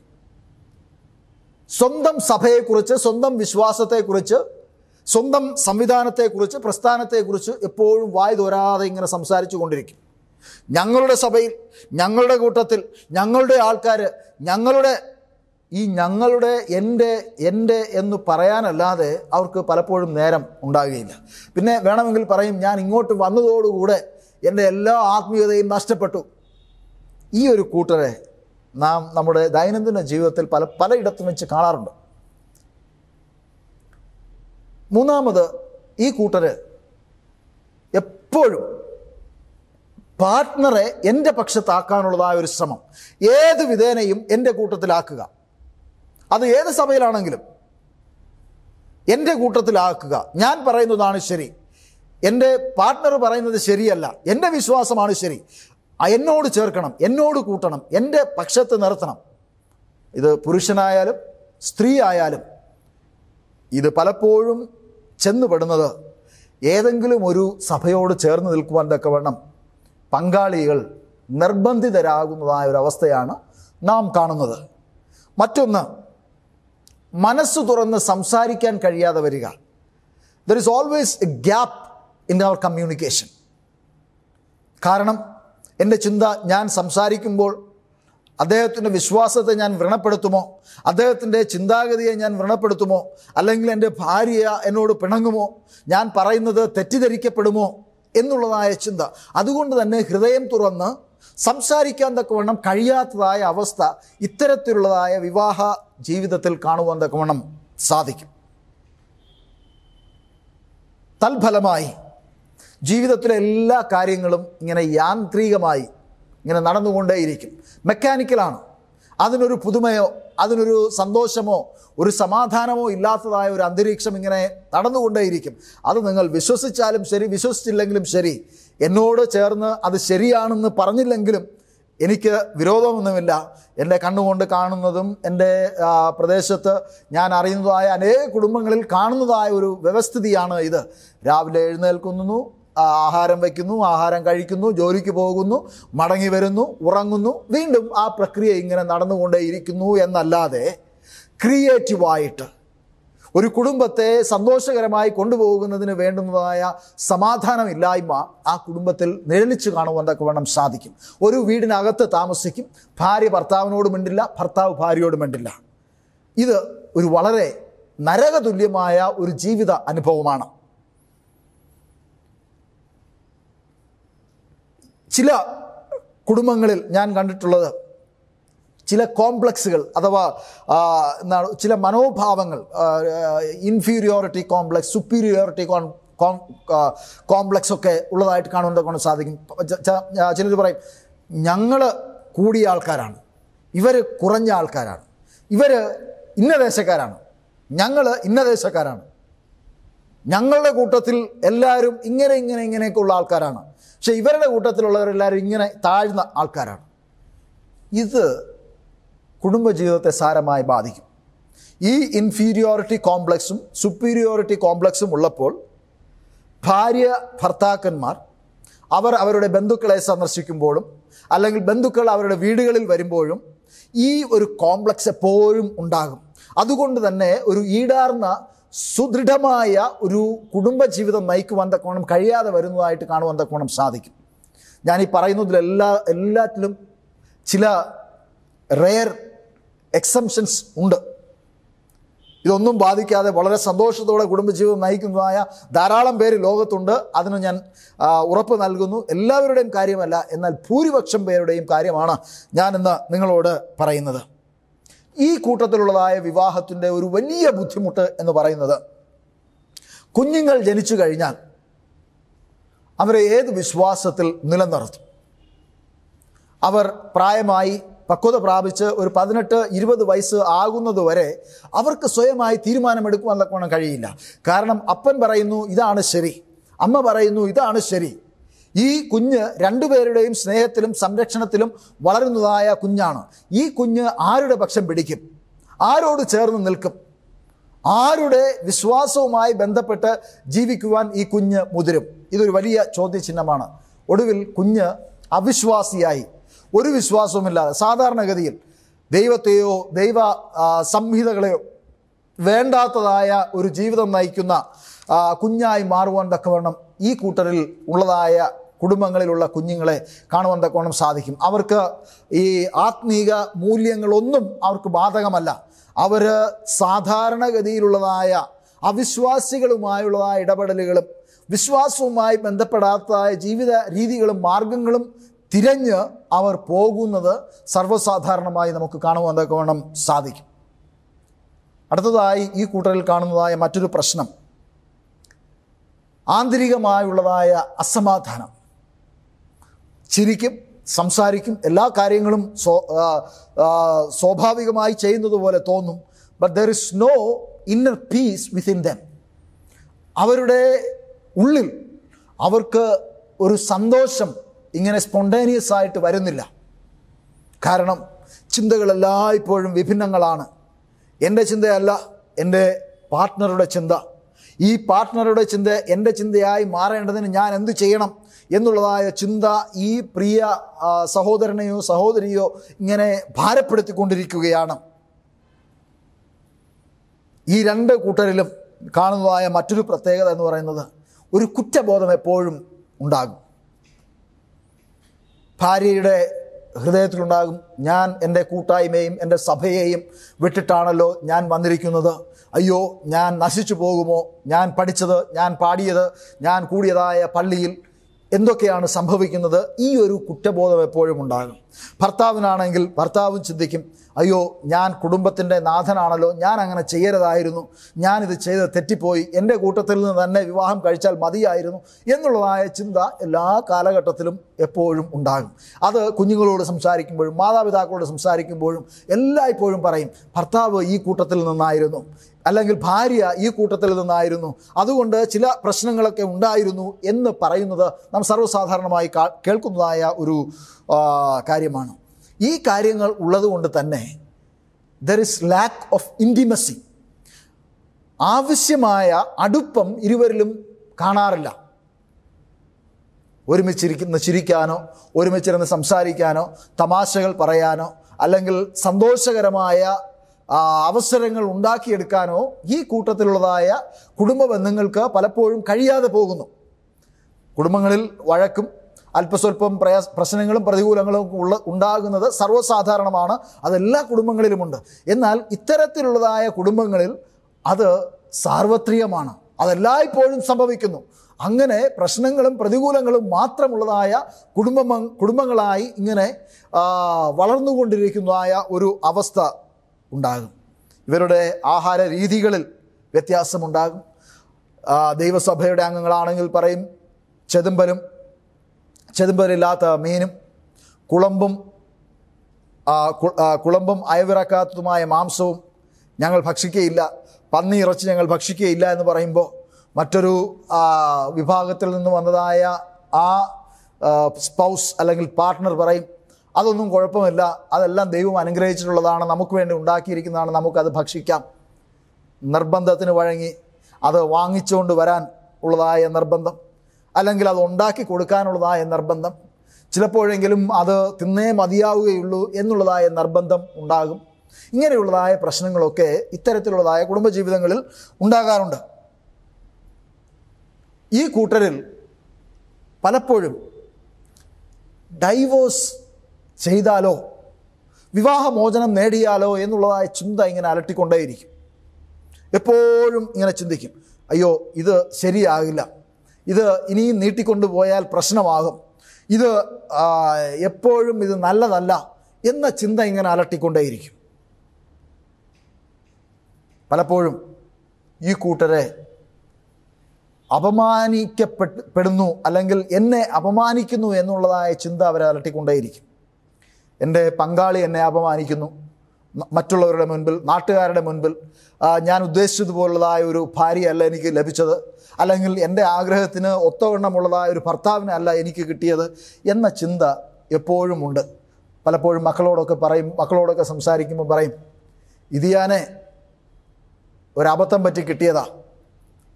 അല്ലെങ്കിൽ ഭർത്താവ് പറയും, ഇവളെ ഞാനങ്ങ് സഹിക്കുകയാണ്.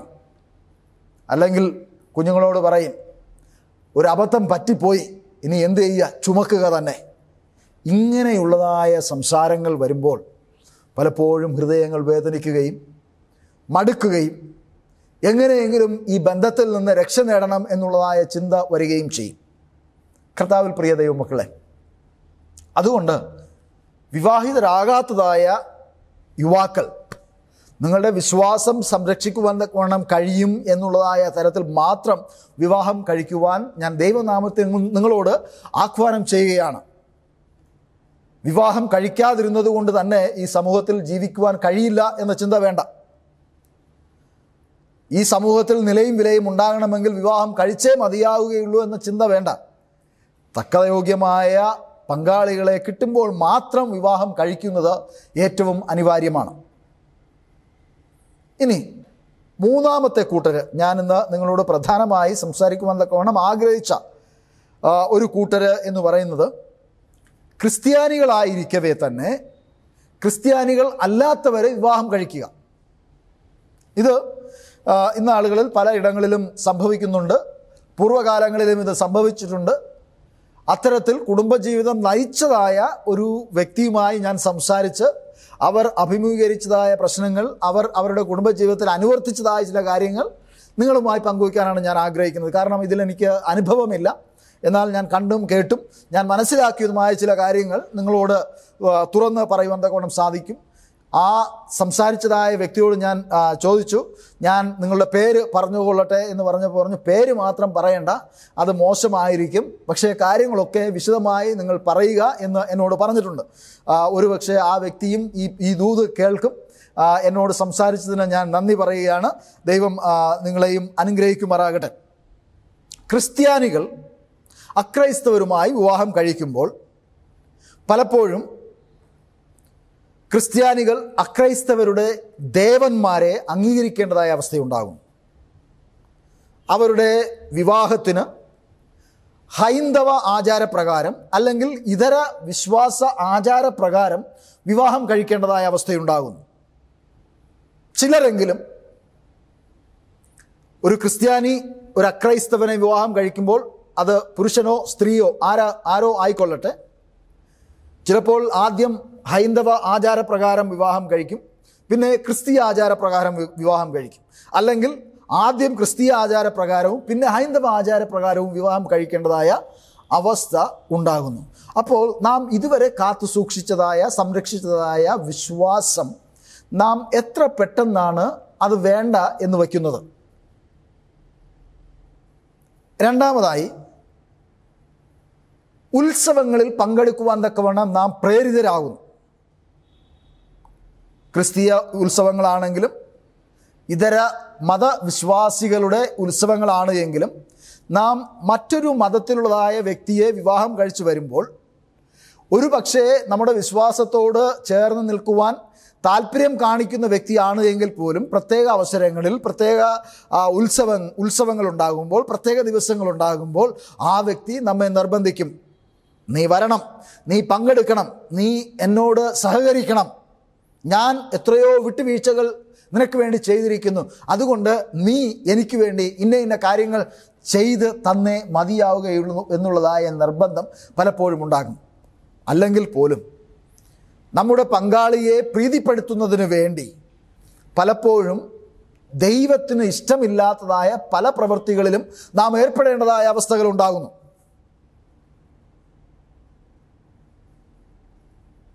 ഇങ്ങനെയുള്ളതായ വിവാഹ ബന്ധങ്ങളിൽ വിശ്വാസങ്ങൾ ഖനിക്കപ്പെടുന്നു.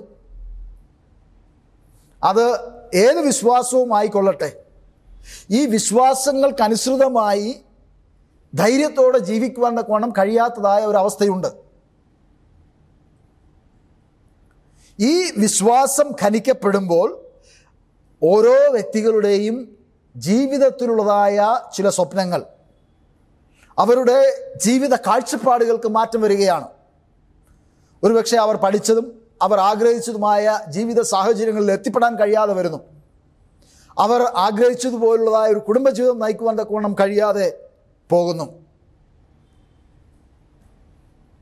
പലപ്പോഴും മറ്റുള്ളവരുടെ ആരാധന സ്ഥലങ്ങളിൽ നാം പോകുവാൻ നിർബന്ധിതരാകുന്നു. അറിഞ്ഞോ അറിയാതെയോ. വേദപുസ്തകം പറയുന്നതിനനുസരിച്ച് തന്നെ ശലോമോൻ രാജാവ് തൻ്റെ ഭാര്യമാരെ പല ജാതികളിൽ നിന്ന് എടുത്തപ്പോൾ അവർക്ക് അമ്പലങ്ങൾ പണിഞ്ഞു കൊടുക്കുകയും ദേവന്മാരെ പണിഞ്ഞു കൊടുക്കുകയും അവിടെ ചെന്ന് അവസാനം നമസ്കരിക്കുകയും ചെയ്തതായി വേദപുസ്തക ചരിത്രമുണ്ട്. അത്തരത്തിലുള്ളതായ ജീവിത രീതികൾ ഇണയില്ല പിണ കൂടുന്നതോടൊപ്പം അഭേദ്യമായി ചേർന്ന് വരുന്നതായ ചില സവിശേഷതകളാണ്.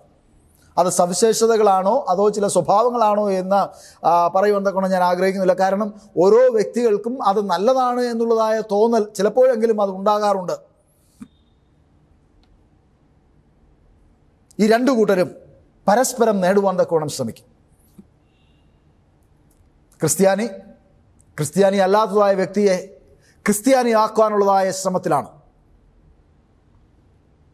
അക്രൈസ്തവൻ ക്രിസ്ത്യാനിയെ എങ്ങനെ ആ വ്യക്തിയുടെ മതത്തിൽ ചേർക്കാൻ കഴിയും എന്നുള്ളത് ആലോചിച്ചാണ് നടക്കുന്നത്.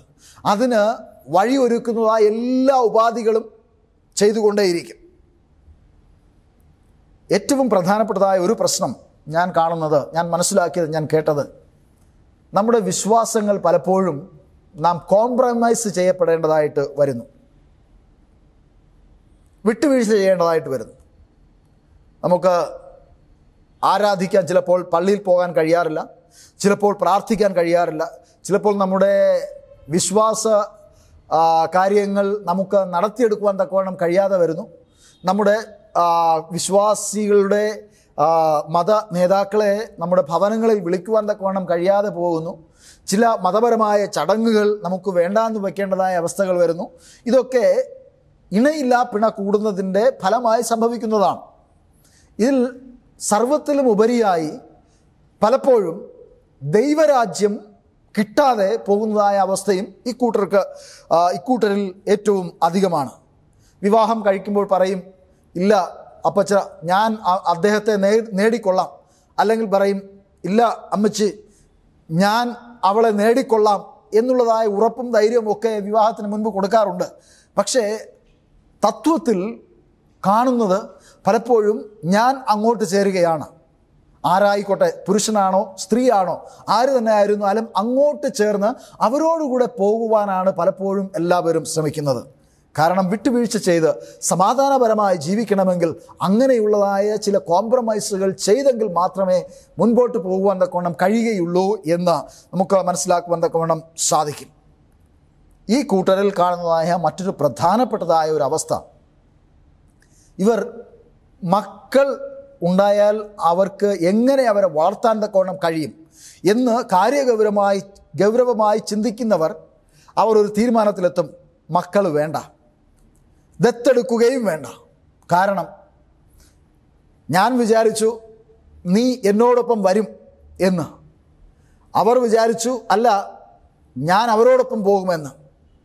രണ്ടും സംഭവിച്ചില്ല. അതുകൊണ്ട് തന്നെ നമുക്കുണ്ടാകുന്നതായ മക്കൾ ഏത് ദൈവത്തിൽ വിശ്വസിക്കും എന്നുള്ളതിന് തിട്ടമില്ലാത്തതുകൊണ്ട് നമുക്ക് മക്കൾ വേണ്ട എന്ന് ബുദ്ധിയുള്ളവർ ചിന്തിക്കാറുണ്ട്. ഈ കൂട്ടരിൽ സംഭവിക്കുന്നതായ ഒരു കാര്യമാണ്. അഥവാ മക്കൾ ഉണ്ടായാൽ ഈ മക്കൾ ദൈവമില്ലാത്തവരായി മുൻപോട്ട് പോകുന്നതായിട്ട് കാണുവാൻ തക്കോണം സാധിക്കും. അഥവാ ദൈവവുമായുള്ളതായ ബന്ധമില്ലാതെ ദൈവം എന്ന് പറയുന്നത് വെറും ഒരു സങ്കല്പം മാത്രമാണ് എന്ന ചിന്തയോടുകൂടെ അവർ ജീവിതം മുൻപോട്ട് കൊണ്ടുപോകുന്നതായ അവസ്ഥയുണ്ട്. ഇങ്ങനെയുള്ള ഈ കുടുംബജീവിതങ്ങളിൽ അവർക്ക് ഒരുമിച്ച് ഒരു ലൈനിൽ വന്ന് ഒരുപോലെ മുൻപോട്ട് പോകുവാൻ തക്കോണം കഴിയും എന്നുള്ളതായ ചിന്ത തുലോം കുറവാണ്. അത് സാധിക്കുക വളരെ പ്രയാസമാണ്.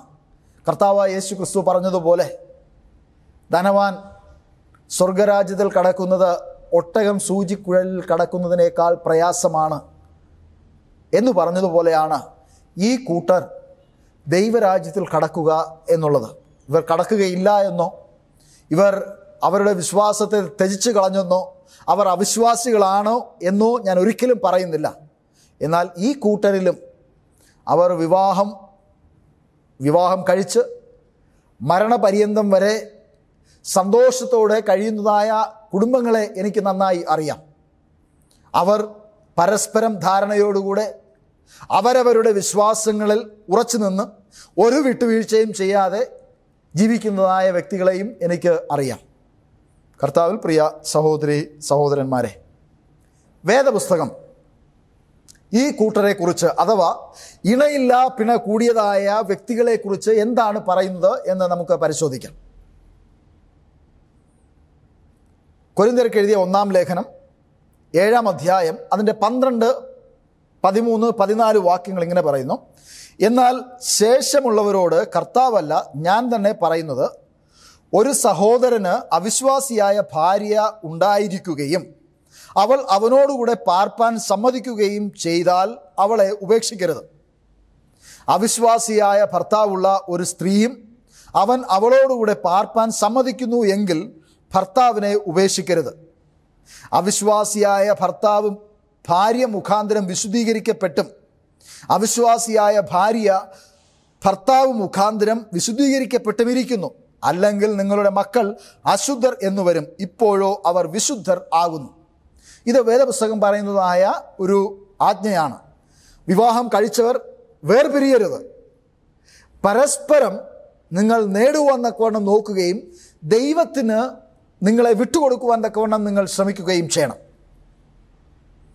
അപ്പോസ്തലനായ പൗലോസ് കൊരിന്ത്യർക്ക് എഴുതിയ 1-ാം ലേഖനം 7-ാം അധ്യായം അതിൻ്റെ 16-ാം വാക്യം പറയുന്നത്, സ്ത്രീയെ നീ ഭർത്താവിന് രക്ഷ വരുത്തും എന്ന് നിനക്ക് എങ്ങനെ അറിയാം?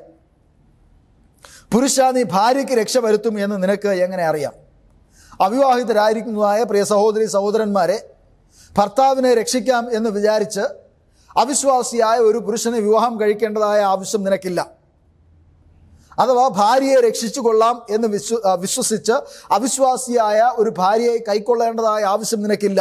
കാരണം ആ ഭാര്യയെ നിനക്ക് രക്ഷിക്കുവാൻ തക്കവണ്ണം കഴിയുമെന്നതിന് ഒരു ഉറപ്പുമില്ല. അതുപോലെ ഭർത്താവിനെ നിനക്ക് രക്ഷിക്കുവാൻ തക്കവണ്ണം കഴിയുമെന്നുള്ളതിന് ഭാര്യയ്ക്ക് ഒരു ഉറപ്പും വേണ്ട എന്ന് അപ്പോസ്തലനായ പൗലോസ് പറയുകയാണ്.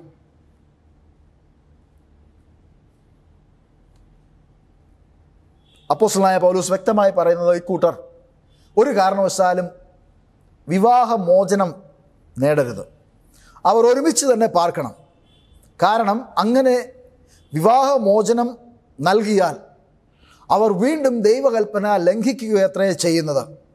മറിച്ച് ജീവിതം കൊണ്ട് നന്മ കാണിച്ച് ദൈവത്തെ പ്രസാദിപ്പിക്കുവാൻ ഇരുവരും ശ്രമിക്കണം എന്ന് അപ്പോസ്തലനായ പൗലോസ് പറയുകയാണ്. എഫേസ്യർക്ക് എഴുതിയ ലേഖനം 5-ാം അധ്യായം അതിൻ്റെ 33-ാം വാക്യം പറയുന്നത്, എന്നാൽ നിങ്ങളും അങ്ങനെ തന്നെ ഓരോരുത്തൻ താൻ്റെ ഭാര്യയെ തന്നെ പോലെ തന്നെ സ്നേഹിക്കണം, ഭാര്യയോ ഭർത്താവിനെ ഭയപ്പെടേണ്ടത് ആകുന്നു. അപ്പോൾ ഭർത്താക്കന്മാർ ഭാര്യമാരെ സ്നേഹിക്കണം. അവർ ഏത് വിശ്വാസത്തിലുള്ളവരായിരുന്നാലും ഭാര്യമാരായി കഴിഞ്ഞാൽ അല്ലെങ്കിൽ ഭർത്താവായി കഴിഞ്ഞാൽ, ഞാൻ ഭാര്യമാരെന്ന് പറയുന്നത് അത് ബഹുവചനമല്ല ഞാൻ ഉപയോഗിച്ചത്, ഞാൻ അത് ഓരോ വ്യക്തികളെയും കുറിച്ചാണ് ഞാൻ പറയുന്നത്. ഓരോരുത്തരുടെയും ഭാര്യയെ, ഓരോരുത്തരുടെയും ഭർത്താവിനെ അവരവരുടെ ശരീരം പോലെ തന്നെ സ്നേഹിക്കണം എന്ന് അപ്പോസ്തലനായ പൗലോസ് നമ്മോട് പറയുകയാണ്. അതുപോലെ തന്നെ ഭാര്യയോട് പറയുകയാണ്, ഭർത്താവിനെ ബഹുമാനിക്കണം. അത് ഏത് വിശ്വാസത്തിൽപ്പെട്ട വ്യക്തിയാണ് എങ്കിലും ബഹുമാനം കൊടുത്ത് ബഹുമാനം നേടണം. കൊരിന്ത്യർക്ക് എഴുതിയ ലേഖനത്തിൽ അപ്പോസ്തലനായ പൗലോസ് പറഞ്ഞതുപോലെ തന്നെ പത്രോസിൻ്റെ 1-ാം ലേഖനം 3-ാം അധ്യായം അതിൻ്റെ 1-ഉം 2-ഉം വാക്യങ്ങൾ പറയുന്നത്, ഭാര്യമാരെ നിങ്ങളുടെ ഭർത്താക്കന്മാർക്ക് കീഴടങ്ങിയിരിപ്പിൻ. അവരിൽ വല്ലവരും വചനം അനുസരിക്കാത്ത പക്ഷം ഭയത്തോടുകൂടിയ നിങ്ങളുടെ നിർമ്മലമായ നടപ്പ് കണ്ടറിഞ്ഞ് വചനം കൂടാതെ ഭാര്യമാരുടെ നടപ്പിനാൽ ചേർന്നു വരുവാൻ ഇടയാകും. ഇവിടെ പത്രോസ് ഭാര്യമാരോട് പറയുകയാണ്, വചനം അനുസരിക്കാത്തതായ ഭർത്താക്കന്മാരുണ്ട് എങ്കിൽ നിങ്ങൾ ഭയപ്പെടരുത്, നിങ്ങൾ വചനം അനുസരിക്കുക. നിങ്ങളുടെ വചന അനുസരണത്താൽ, നിങ്ങളുടെ ദൈവഭക്തിയാൽ വചനം അനുസരിക്കാത്തതായ നിങ്ങളുടെ ഭർത്താവ് വചന അനുസരണത്തിലേക്ക് വരും. ഇത് നിങ്ങൾ നോട്ട് ചെയ്ത് വയ്ക്കുക. അവിശ്വാസിയായ ഭർത്താവാണ് നിങ്ങളുടെ വീട്ടിൽ നിങ്ങളോടൊപ്പം വസിക്കുന്നത് എങ്കിൽ നിങ്ങളുടെ അനുസരണം കൊണ്ട് ഭർത്താവ് അനുസരണത്തിലേക്ക് മടങ്ങി വരും എന്ന് അപ്പോസ്തലനായ പത്രോസ് ഇവിടെ പറയുകയാണ്. അത് തിരിച്ചും അന്വർത്ഥമാണ്. വചനം അനുസരിക്കാത്തതായ ഒരു ഭാര്യയാണ് നിങ്ങൾക്ക് ഉള്ളത് എങ്കിൽ നിങ്ങളുടെ വചന അനുസരണത്താൽ, വചനപ്രകാരമുള്ളതായ നിങ്ങളുടെ ജീവിതത്താൽ അവർ ദൈവരാജ്യത്തിലേക്ക് മടങ്ങി വരുമെന്ന് പത്രോസ് പറയുകയാണ്. എന്നാൽ ചിലർ, ഇങ്ങനെയുള്ളവർ ദൈവരാജ്യത്തിന് കൊള്ളാത്തവരായി ജീവിക്കുന്നതായ ചിലരുണ്ട്. അവർ വെറും പ്രഹസനമാണ് നടത്തുന്നത്. അവർ സത്യ അനുസാരികൾ എന്ന പ്രകടനം മാത്രം നടത്തുന്നു. എന്നാൽ അവരുടെ കുടുംബജീവിതങ്ങളിൽ, വ്യക്തിപരമായ ജീവിതങ്ങളിൽ, അവരുടെ അകത്തളങ്ങളിൽ ദൈവമില്ലാത്തതായ ജീവിതങ്ങൾക്ക് മാതൃക കാട്ടുകയും അവരുടെ സഹധർമ്മിണി അല്ലെങ്കിൽ അവരുടെ ഭർത്താവ് ഒരു കാലത്തും ഈ വിശ്വാസത്തിലേക്ക് കടന്നു വരാൻ കഴിയാത്തതായ തരത്തിലുള്ളതായ ജീവിതം കാഴ്ചവെക്കുന്നതായ വ്യക്തികളുണ്ട്. അവർക്ക് അയ്യോ കഷ്ടം. അവർ നാട്ടുകാരെയും വീട്ടുകാരെയും സഭക്കാരെയും ബോധ്യപ്പെടുത്തുന്നത്, എൻ്റെ ഭാര്യ വിശ്വാസത്തിലേക്ക് ഇനിയും കടന്നു വരുന്നില്ല, അല്ലെങ്കിൽ ഭർത്താവ് വിശ്വാസത്തിലേക്ക് ഇനിയും കടന്നു വരുന്നില്ല. എന്നാൽ ആഴത്തിലേക്ക് ഇറങ്ങിച്ചെന്ന് അവരുടെ കുടുംബത്തിലുള്ളതായ പ്രയാസങ്ങൾ മനസ്സിലാക്കാൻ പറ്റുന്നതായ ഒരൊറ്റ കാര്യം എന്ന് പറയുന്നത്, വിശ്വാസിയായിരിക്കുന്നതായ ഭർത്താവോ അഥവാ ഭാര്യയോ കുടുംബത്തിൽ മാതൃകാപരമായി ജീവിക്കാത്തത് കൊണ്ടാണ് ഈ കഴിഞ്ഞ 30, 40, 50 വർഷങ്ങൾ കൊണ്ട് ഇതുവരെയും അവർ ആ വിശ്വാസത്തിൽ കടന്നു വരാൻ കഴിയാതെ ഇരിക്കുന്നത്. ഇത് ഞാൻ ജനറലൈസ് ചെയ്ത് പറഞ്ഞു എന്നേ ഉള്ളൂ. എക്സെപ്ഷൻസ് ഇതിലും ഉണ്ട്. ഞാൻ അറിയുന്നതായ ഒരു കുടുംബമുണ്ട്. അവർ 51 വർഷം വിവാഹം കഴിച്ച് ജീവിച്ചു. 2 മതത്തിൽപ്പെട്ടവർ. അവർ 2 മതസ്ഥരായി തന്നെ അവസാനം വരെയും ജീവിച്ചു. എന്നാൽ 2 പേരും അവരവർ വിശ്വസിച്ചിരുന്നതായ മതത്തിൽ അടിയുറച്ച് വിശ്വസിക്കുകയും സാൻമാർഗികമായ ജീവിതം നയിക്കുകയും അവർ ഇരുവരും ഒരുപോലെ സ്നേഹമുള്ളവരായി ജീവിക്കുകയും ചെയ്തതായ കഥ അഥവാ അവരുടെ അനുഭവം നേരിട്ട് കേൾക്കുവാനും കാണുവാനും എനിക്ക് സാധിച്ചിട്ടുണ്ട്. ജീവിതം കൊണ്ട് എല്ലായ്പ്പോഴും വിശ്വാസം പ്രകടിപ്പിക്കണം. മറ്റൊരു വ്യക്തി എൻ്റെ ജീവിതം കാണുമ്പോൾ മനസ്സിലാക്കണം, ഈ വ്യക്തി സാക്ഷാൽ ദൈവവിശ്വാസിയാണ്, അഥവാ ദൈവത്താൽ നടത്തപ്പെടുന്നതായ ഒരു വ്യക്തിയാണ്, ഈ വ്യക്തിയിൽ ചില പ്രത്യേകതകളുണ്ട് എന്ന് മനസ്സിലാക്കുവാൻ തക്കവണ്ണം വിശ്വസിക്കാത്തതായ ആ പങ്കാളി മനസ്സിലാക്കുവാൻ ഇടയായി തീരണം. വിശ്വാസിയായിരുന്നാലും അവിശ്വാസിയായിരുന്നാലും എല്ലായ്പ്പോഴും ശരികളെ അംഗീകരിക്കണം. അവിശ്വാസി ആയതുകൊണ്ട് ആ വ്യക്തി പറയുന്നത് ശരിയല്ലാതെ ആകുന്നില്ല. ഒരുപാട് കാര്യങ്ങളിൽ ശരിയായി ഇരിക്കുവാൻ ആ വ്യക്തിക്കും സാധ്യമാകും. ആയതുകൊണ്ട് പരസ്പരം ശരികളെ അംഗീകരിക്കുവാനുള്ളതായ മനസ്സ് എപ്പോഴും ഉണ്ടാകണം. അത് ഏതു കാര്യത്തിലാണെങ്കിലും ശരിയായിട്ടുള്ളതായ കാര്യങ്ങൾ അത് പരസ്പരം അംഗീകരിച്ച് പരസ്പരം ഒരുമിച്ച് പ്രവർത്തിക്കുവാൻ ഇരുകൂട്ടരും സന്നദ്ധരാകുമ്പോൾ കുടുംബജീവിതം ധന്യമാക്കുവാൻ തക്കവണ്ണം സാധിക്കും. ആമോസിൻ്റെ പ്രവചനം 3-ാം അധ്യായം അതിൻ്റെ 3-ാം വാക്യത്തിൽ ഇങ്ങനെ ഒരു വാക്യം പറയുന്നു: 2 പേർ തമ്മിൽ ഒത്തിട്ടല്ലാതെ ഒരുമിച്ച് നടക്കാമോ? 2 പേർ ഒത്തിട്ടല്ലാതെ തമ്മിൽ ഒരുമിച്ച് നടക്കുവാൻ തക്കവണ്ണം കഴിയുകയില്ല. അപ്പോൾ ആമോസ് പറയുകയാണ്, നിങ്ങൾ 2 പേരും ഒരുമിച്ച് നടക്കുവാൻ തീരുമാനിച്ചുവെങ്കിൽ മാത്രമേ നിങ്ങൾക്ക് ഒരുമിച്ച് നടക്കുവാൻ തക്കവണ്ണം സാധിക്കുകയുള്ളൂ. നമ്മുടെ മലയാളത്തിലൊരു മറ്റൊരു ചൊല്ലുണ്ട്, ഒരുമയുണ്ട് എങ്കിൽ ഒലക്കമേലും കിടക്കാം. ഒരുമയുണ്ട് എങ്കിൽ, ഒരുമയില്ലെങ്കിൽ ഉലക്ക നമ്മുടെ മേൽ കിടക്കും. ഇത് നാം മനസ്സിലാക്കുന്നതായ വേദപുസ്തക സത്യമാണ്. സദൃശവാക്യം 27-ാം അധ്യായം അതിൻ്റെ 17-ാം വാക്യം ഇങ്ങനെ പറയുന്നു: ഇരുമ്പ് ഇരുമ്പിന് മൂർച്ച കൂട്ടുന്നു, മനുഷ്യന് മൂർച്ച കൂട്ടുന്നു. ഇരുമ്പ് ഇങ്ങനെ ഉരച്ച് അല്ലെങ്കിൽ തേച്ച് രാവി എടുത്താണ് ഇരുമ്പ് കൊണ്ട് ഇരുമ്പിനെ മൂർച്ച കൂട്ടുന്നത്. അതുപോലെ തന്നെ ഒരു കുടുംബത്തിൽ ജീവിക്കുന്നതായ സ്ത്രീയും പുരുഷനും, ഭാര്യയും ഭർത്താവും, അവർ തമ്മിൽ ഉരസുമ്പോൾ എന്ന് പറഞ്ഞാൽ അടി ഉണ്ടാക്കുമ്പോൾ എന്നല്ല അർത്ഥം.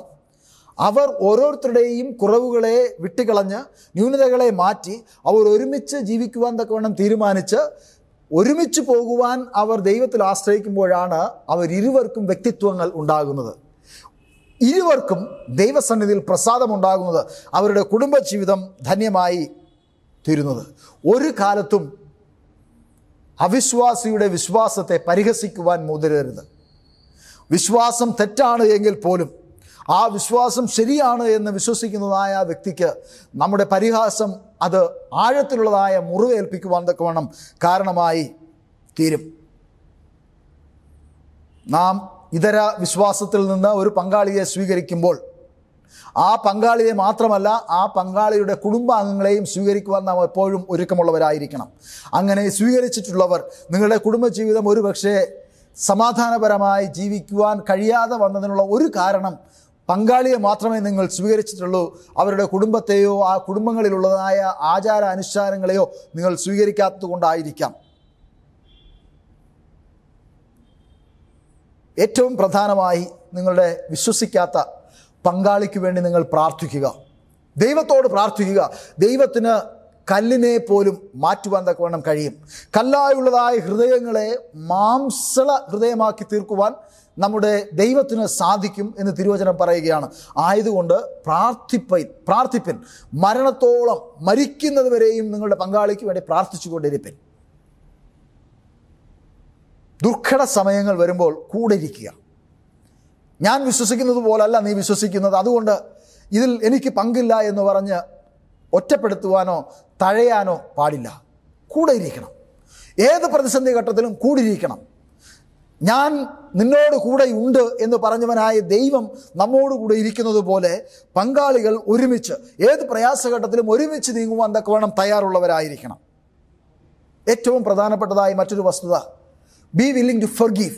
ക്ഷമിക്കുവാൻ നാം ഒരുക്കമുള്ളവരായിരിക്കണം. ഒരുപക്ഷെ നാം സ്നേഹിക്കാൻ മത്സരിക്കുന്നത് പോലെ തന്നെ ക്ഷമിക്കുവാനും നാം മത്സരിക്കേണ്ടതായ ആവശ്യമുണ്ട്. തെറ്റ് എൻ്റെ പങ്കാളിയുടേതാണ് എങ്കിൽ പോലും ആ തെറ്റിനെ ക്ഷമിക്കുവാൻ ഞാൻ ഒരുക്കമുള്ളവനായിരിക്കണം. ഞാൻ ഒരുക്കമുള്ളവനാണ് എങ്കിൽ എൻ്റെ പങ്കാളിക്ക് ക്ഷമിക്കുവാൻ, എന്നെ സ്നേഹിക്കുവാൻ എളുപ്പമായിരിക്കും. അതുപോലെ തന്നെ ത്യാഗോജ്ജലമായ ഒരു ജീവിതം നയിക്കുവാൻ നാം ഒരുക്കമുള്ളവരായിരിക്കണം. ഇത്തരത്തിലുള്ളതായ ഒരു വ്യത്യസ്ത ചുറ്റുപാടിൽ വിവാഹ ജീവിതം നയിക്കുന്നതായ എല്ലാവരും അറിഞ്ഞിരിക്കേണ്ടതായ ഒരു കാര്യമാണ്, നമ്മുടെ സുഖങ്ങളെ ത്യജിച്ചിട്ട് മറ്റുള്ളവരുടെ സുഖത്തിനു വേണ്ടി നാം യജ്ഞിക്കേണ്ടതായ ആവശ്യമുണ്ട്. അങ്ങനെ നാം പ്രയത്നിക്കുമ്പോൾ, മറ്റുള്ളവരുടെ സന്തോഷത്തിന് വേണ്ടി, മറ്റുള്ളവരുടെ സുഖത്തിനു വേണ്ടി നാം ശ്രമിക്കുമ്പോൾ അത് നമ്മുടെ ആത്യന്തികമായ സുഖമായി തീരും എന്ന് മനസ്സിലാക്കിക്കൊള്ളുക. ഇന്നൊരു പക്ഷേ ഇന്നുള്ളതായ ഉന്നമനവാദികളൊന്നും ഇത് അംഗീകരിക്കുകയില്ല. എൻ്റെ സുഖം പോയിട്ട് മറ്റുള്ളവരുടെ സുഖം മതി എന്ന വാദം ആണ് ഇന്ന് ലോകത്തിൽ നിലനിൽക്കുന്നത്. എന്നാൽ അങ്ങനെയല്ല. മറ്റുള്ളവരുടെ സുഖത്തിനു വേണ്ടി നാം പ്രവർത്തിക്കുമ്പോൾ മാത്രമാണ് നമ്മുടെ സുഖം യാഥാസ്ഥിതികമാകുന്നത്, അത് നിലനിൽക്കുന്നത് എന്ന് നാം മനസ്സിലാക്കേണ്ടതായ ആവശ്യമുണ്ട്.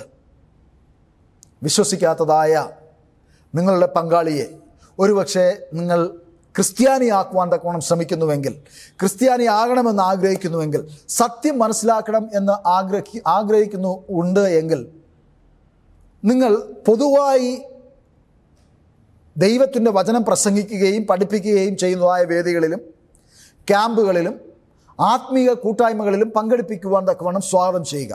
നിർബന്ധിക്കരുത്. അവരെ സ്വാഗതം ചെയ്യുക.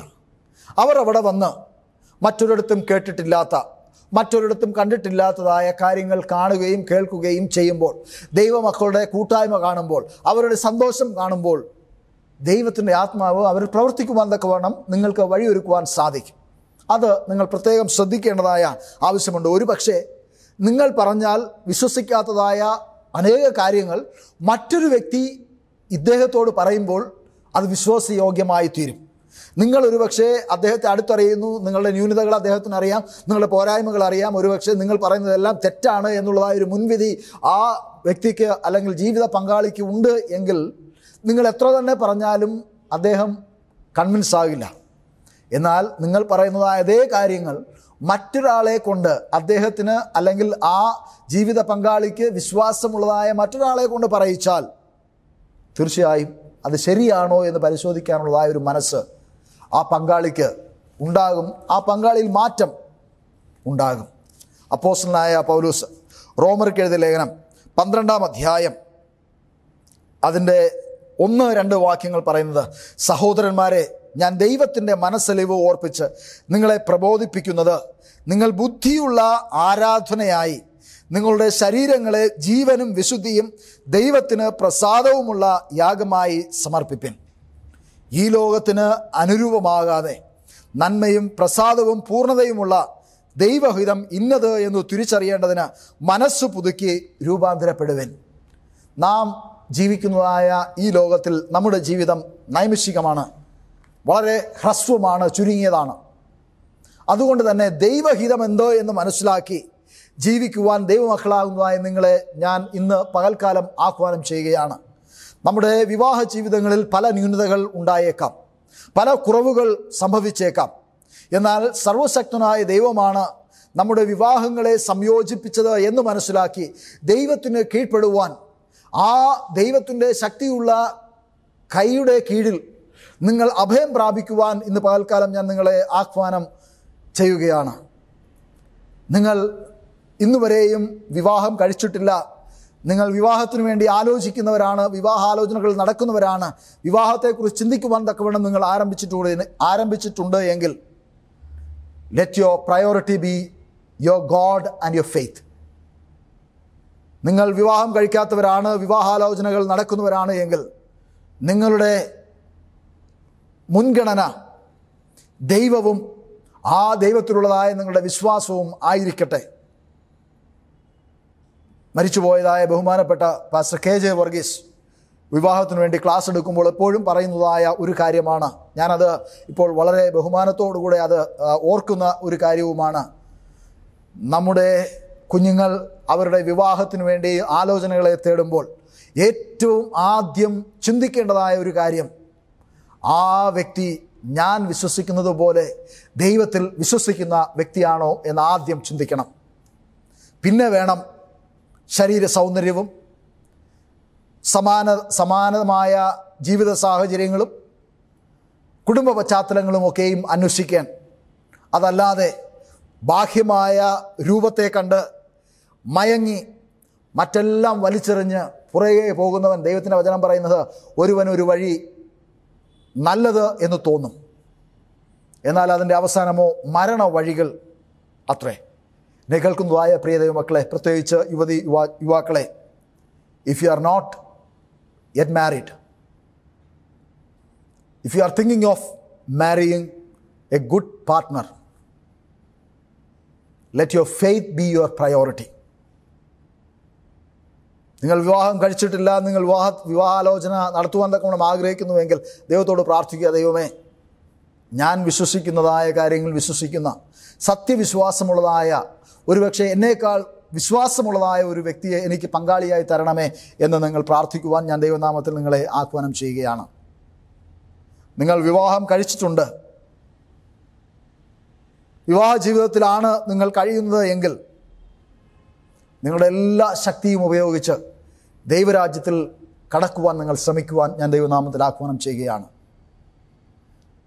നിങ്ങളുടെ ജീവിതത്തിൽ ഒട്ടനവധി പ്രയാസങ്ങളും പ്രതികൂലങ്ങളും സംഭവിച്ചു, എന്നാൽ അതെല്ലാം തൃണവൽക്കരിച്ചുകൊണ്ട് അപ്പോസ്തലനായ പൗലോസ് പറഞ്ഞതുപോലെ പിൻപിലുള്ളത് മറന്ന് മുൻപിലുള്ള ലാക്കിലേക്ക് ലക്ഷ്യം വെച്ച് ഓടുന്ന ഒരു വ്യക്തിയായി നിങ്ങൾ ദൈവരാജ്യത്തിൽ കടക്കുവാൻ ശ്രമിക്കണം എന്ന് നിങ്ങളോട് ഞാൻ ആഹ്വാനം ചെയ്യുകയാണ്.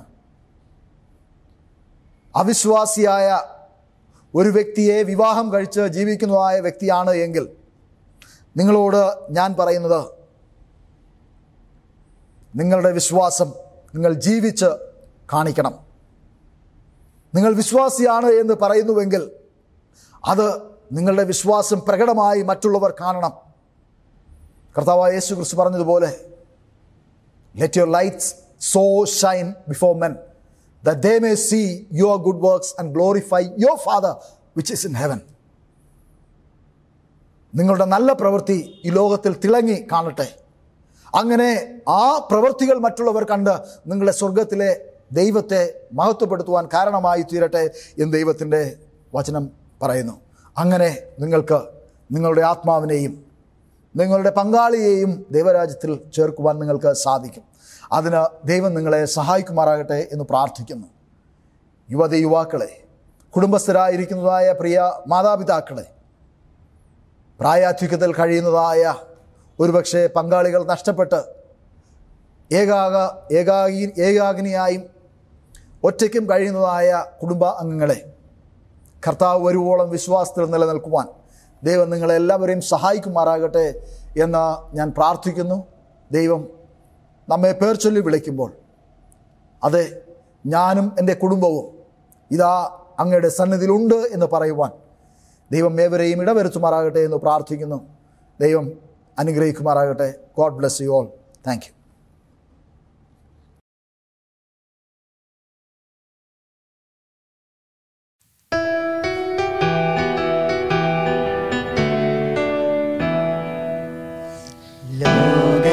ലോകത്തിലേകയാശ്രയം എന്നേശു മാത്രം ശോകങ്ങളേറി വന്നാലും, ലോകത്തിലേകയാശ്രയം എന്നേശു മാത്രം ശോകങ്ങളേറി വന്നാലും, വേണ്ടായി ലോക ഇമ്പം പ്രിയനേ നീ മതി, വേണ്ടായി ലോക ഇമ്പം പ്രിയനേ നീ മതി, എന്നെന്നും വാഴ്ത്തിപ്പാടും ഞാൻ, എന്നെന്നും വാഴ്ത്തിപ്പാടും ഞാൻ. ഉറ്റവരായിരുന്നവർ ദ്വേഷിച്ചാലും മാറ്റമില്ലാത്ത സ്നേഹിതൻ, ക്ലേശം നിറഞ്ഞ ലോകയാത്രയിൽ താങ്ങിടും, ക്ലേശം നിറഞ്ഞ ലോകയാത്രയിൽ താങ്ങിടും, നിൻ ശക്തിയാലെ നിത്യവും, നിൻ ശക്തിയാലെ നിത്യവും. ശക്തി കാഴ്ച ശബ്ദങ്ങൾ ഏറെ വേണം വിശ്വാസപ്പോരിൽ നിൽക്കുവാൻ. പത്മോസിൽ എത്ര കാലം പാർക്കണം ഏകനായി, പത്മോസിൽ എത്ര കാലം പാർക്കണം ഏകനായി, വിശ്വാസത്യാഗമില്ലാതെ, വിശ്വാസത്യാഗമില്ലാതെ. ലോകത്തിലേകയാശ്രയം എന്നേശു മാത്രം ശോകങ്ങളേറി വന്നാലും.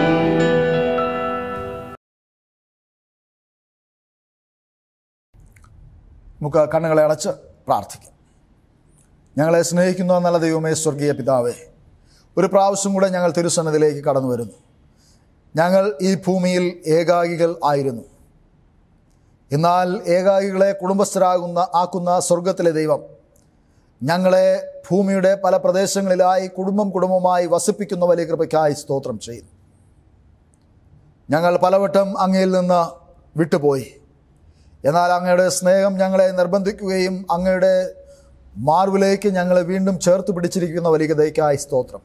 ഞങ്ങളെ കുറവുകളെ ക്ഷമിക്കണമേ, ഞങ്ങളുടെ ന്യൂനതകളെ മാറ്റണമേ. ഞങ്ങളുടെ കുടുംബങ്ങളിൽ സന്തോഷമില്ലായ്മയുടെ അവസ്ഥകളുണ്ട് എങ്കിൽ സ്വർഗത്തിലെ ദൈവമേ, അങ്ങ് അവയെല്ലാം പരിഹരിക്കുവാനുള്ളതായ കൃപ നൽകണമേ എന്ന് പ്രാർത്ഥിക്കുന്നു.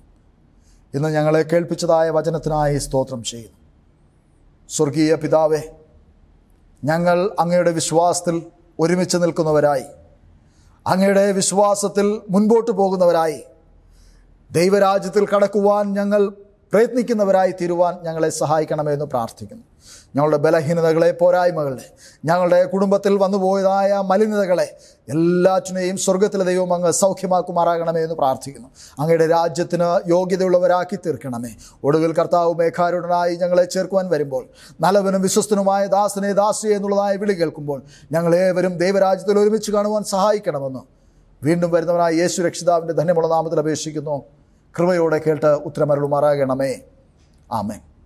സ്വർഗസ്നായ ഞങ്ങളുടെ പിതാവേ, തിരുനാമം വിശുദ്ധീകരിക്കപ്പെടണമേ, തിരുരാജ്യം വരണമേ, തിരുവിഷ്ടം സ്വർഗത്തിലെ പോലെ ഭൂമിയിലുമാകണമേ. ഞങ്ങൾക്ക് ആവശ്യമുള്ള ആഹാരം തരണമേ. ഞങ്ങൾ കടക്കാരോട് ക്ഷമിക്കുന്നത് പോലെ ഞങ്ങളുടെ പാപങ്ങൾ ഞങ്ങളോട് ക്ഷമിക്കണമേ. പരീക്ഷയിൽ കടത്താതെ ദുഷ്ടങ്ങളിൽ നിന്ന് വിടുവിക്കണമേ. എന്തുകൊണ്ടെന്നാൽ രാജ്യവും ശക്തിയും മഹത്വവും എന്നേക്കും പിതാവിനുള്ളതാകുന്നുവല്ലോ. ആമേൻ. പിതാവായ ദൈവത്തിൻ്റെ സ്നേഹവും പുത്രനായ യേശു ക്രിസ്തുവിൻ്റെ കൃപയും ആശ്വസിപ്പിക്കുന്ന പരിശുദ്ധാത്മാവിൻ്റെ സംസർഗവും കൂട്ടായ്മയും നാം ഇവരോടും ഓർത്ത് പ്രാർത്ഥിച്ച എല്ലാ കാര്യങ്ങളോടും ഇന്നും എന്നേക്കും കർത്താവിൻ്റെ വരവോളം കൂടെ ഇരിക്കുമാറാകട്ടെ. ആമേൻ. കർത്താവിൽ പ്രിയ ദൈവമക്കളെ, ദൈവം നിങ്ങളേവരെയും അനുഗ്രഹിക്കുമാറാകട്ടെ. God bless you all. Thank U.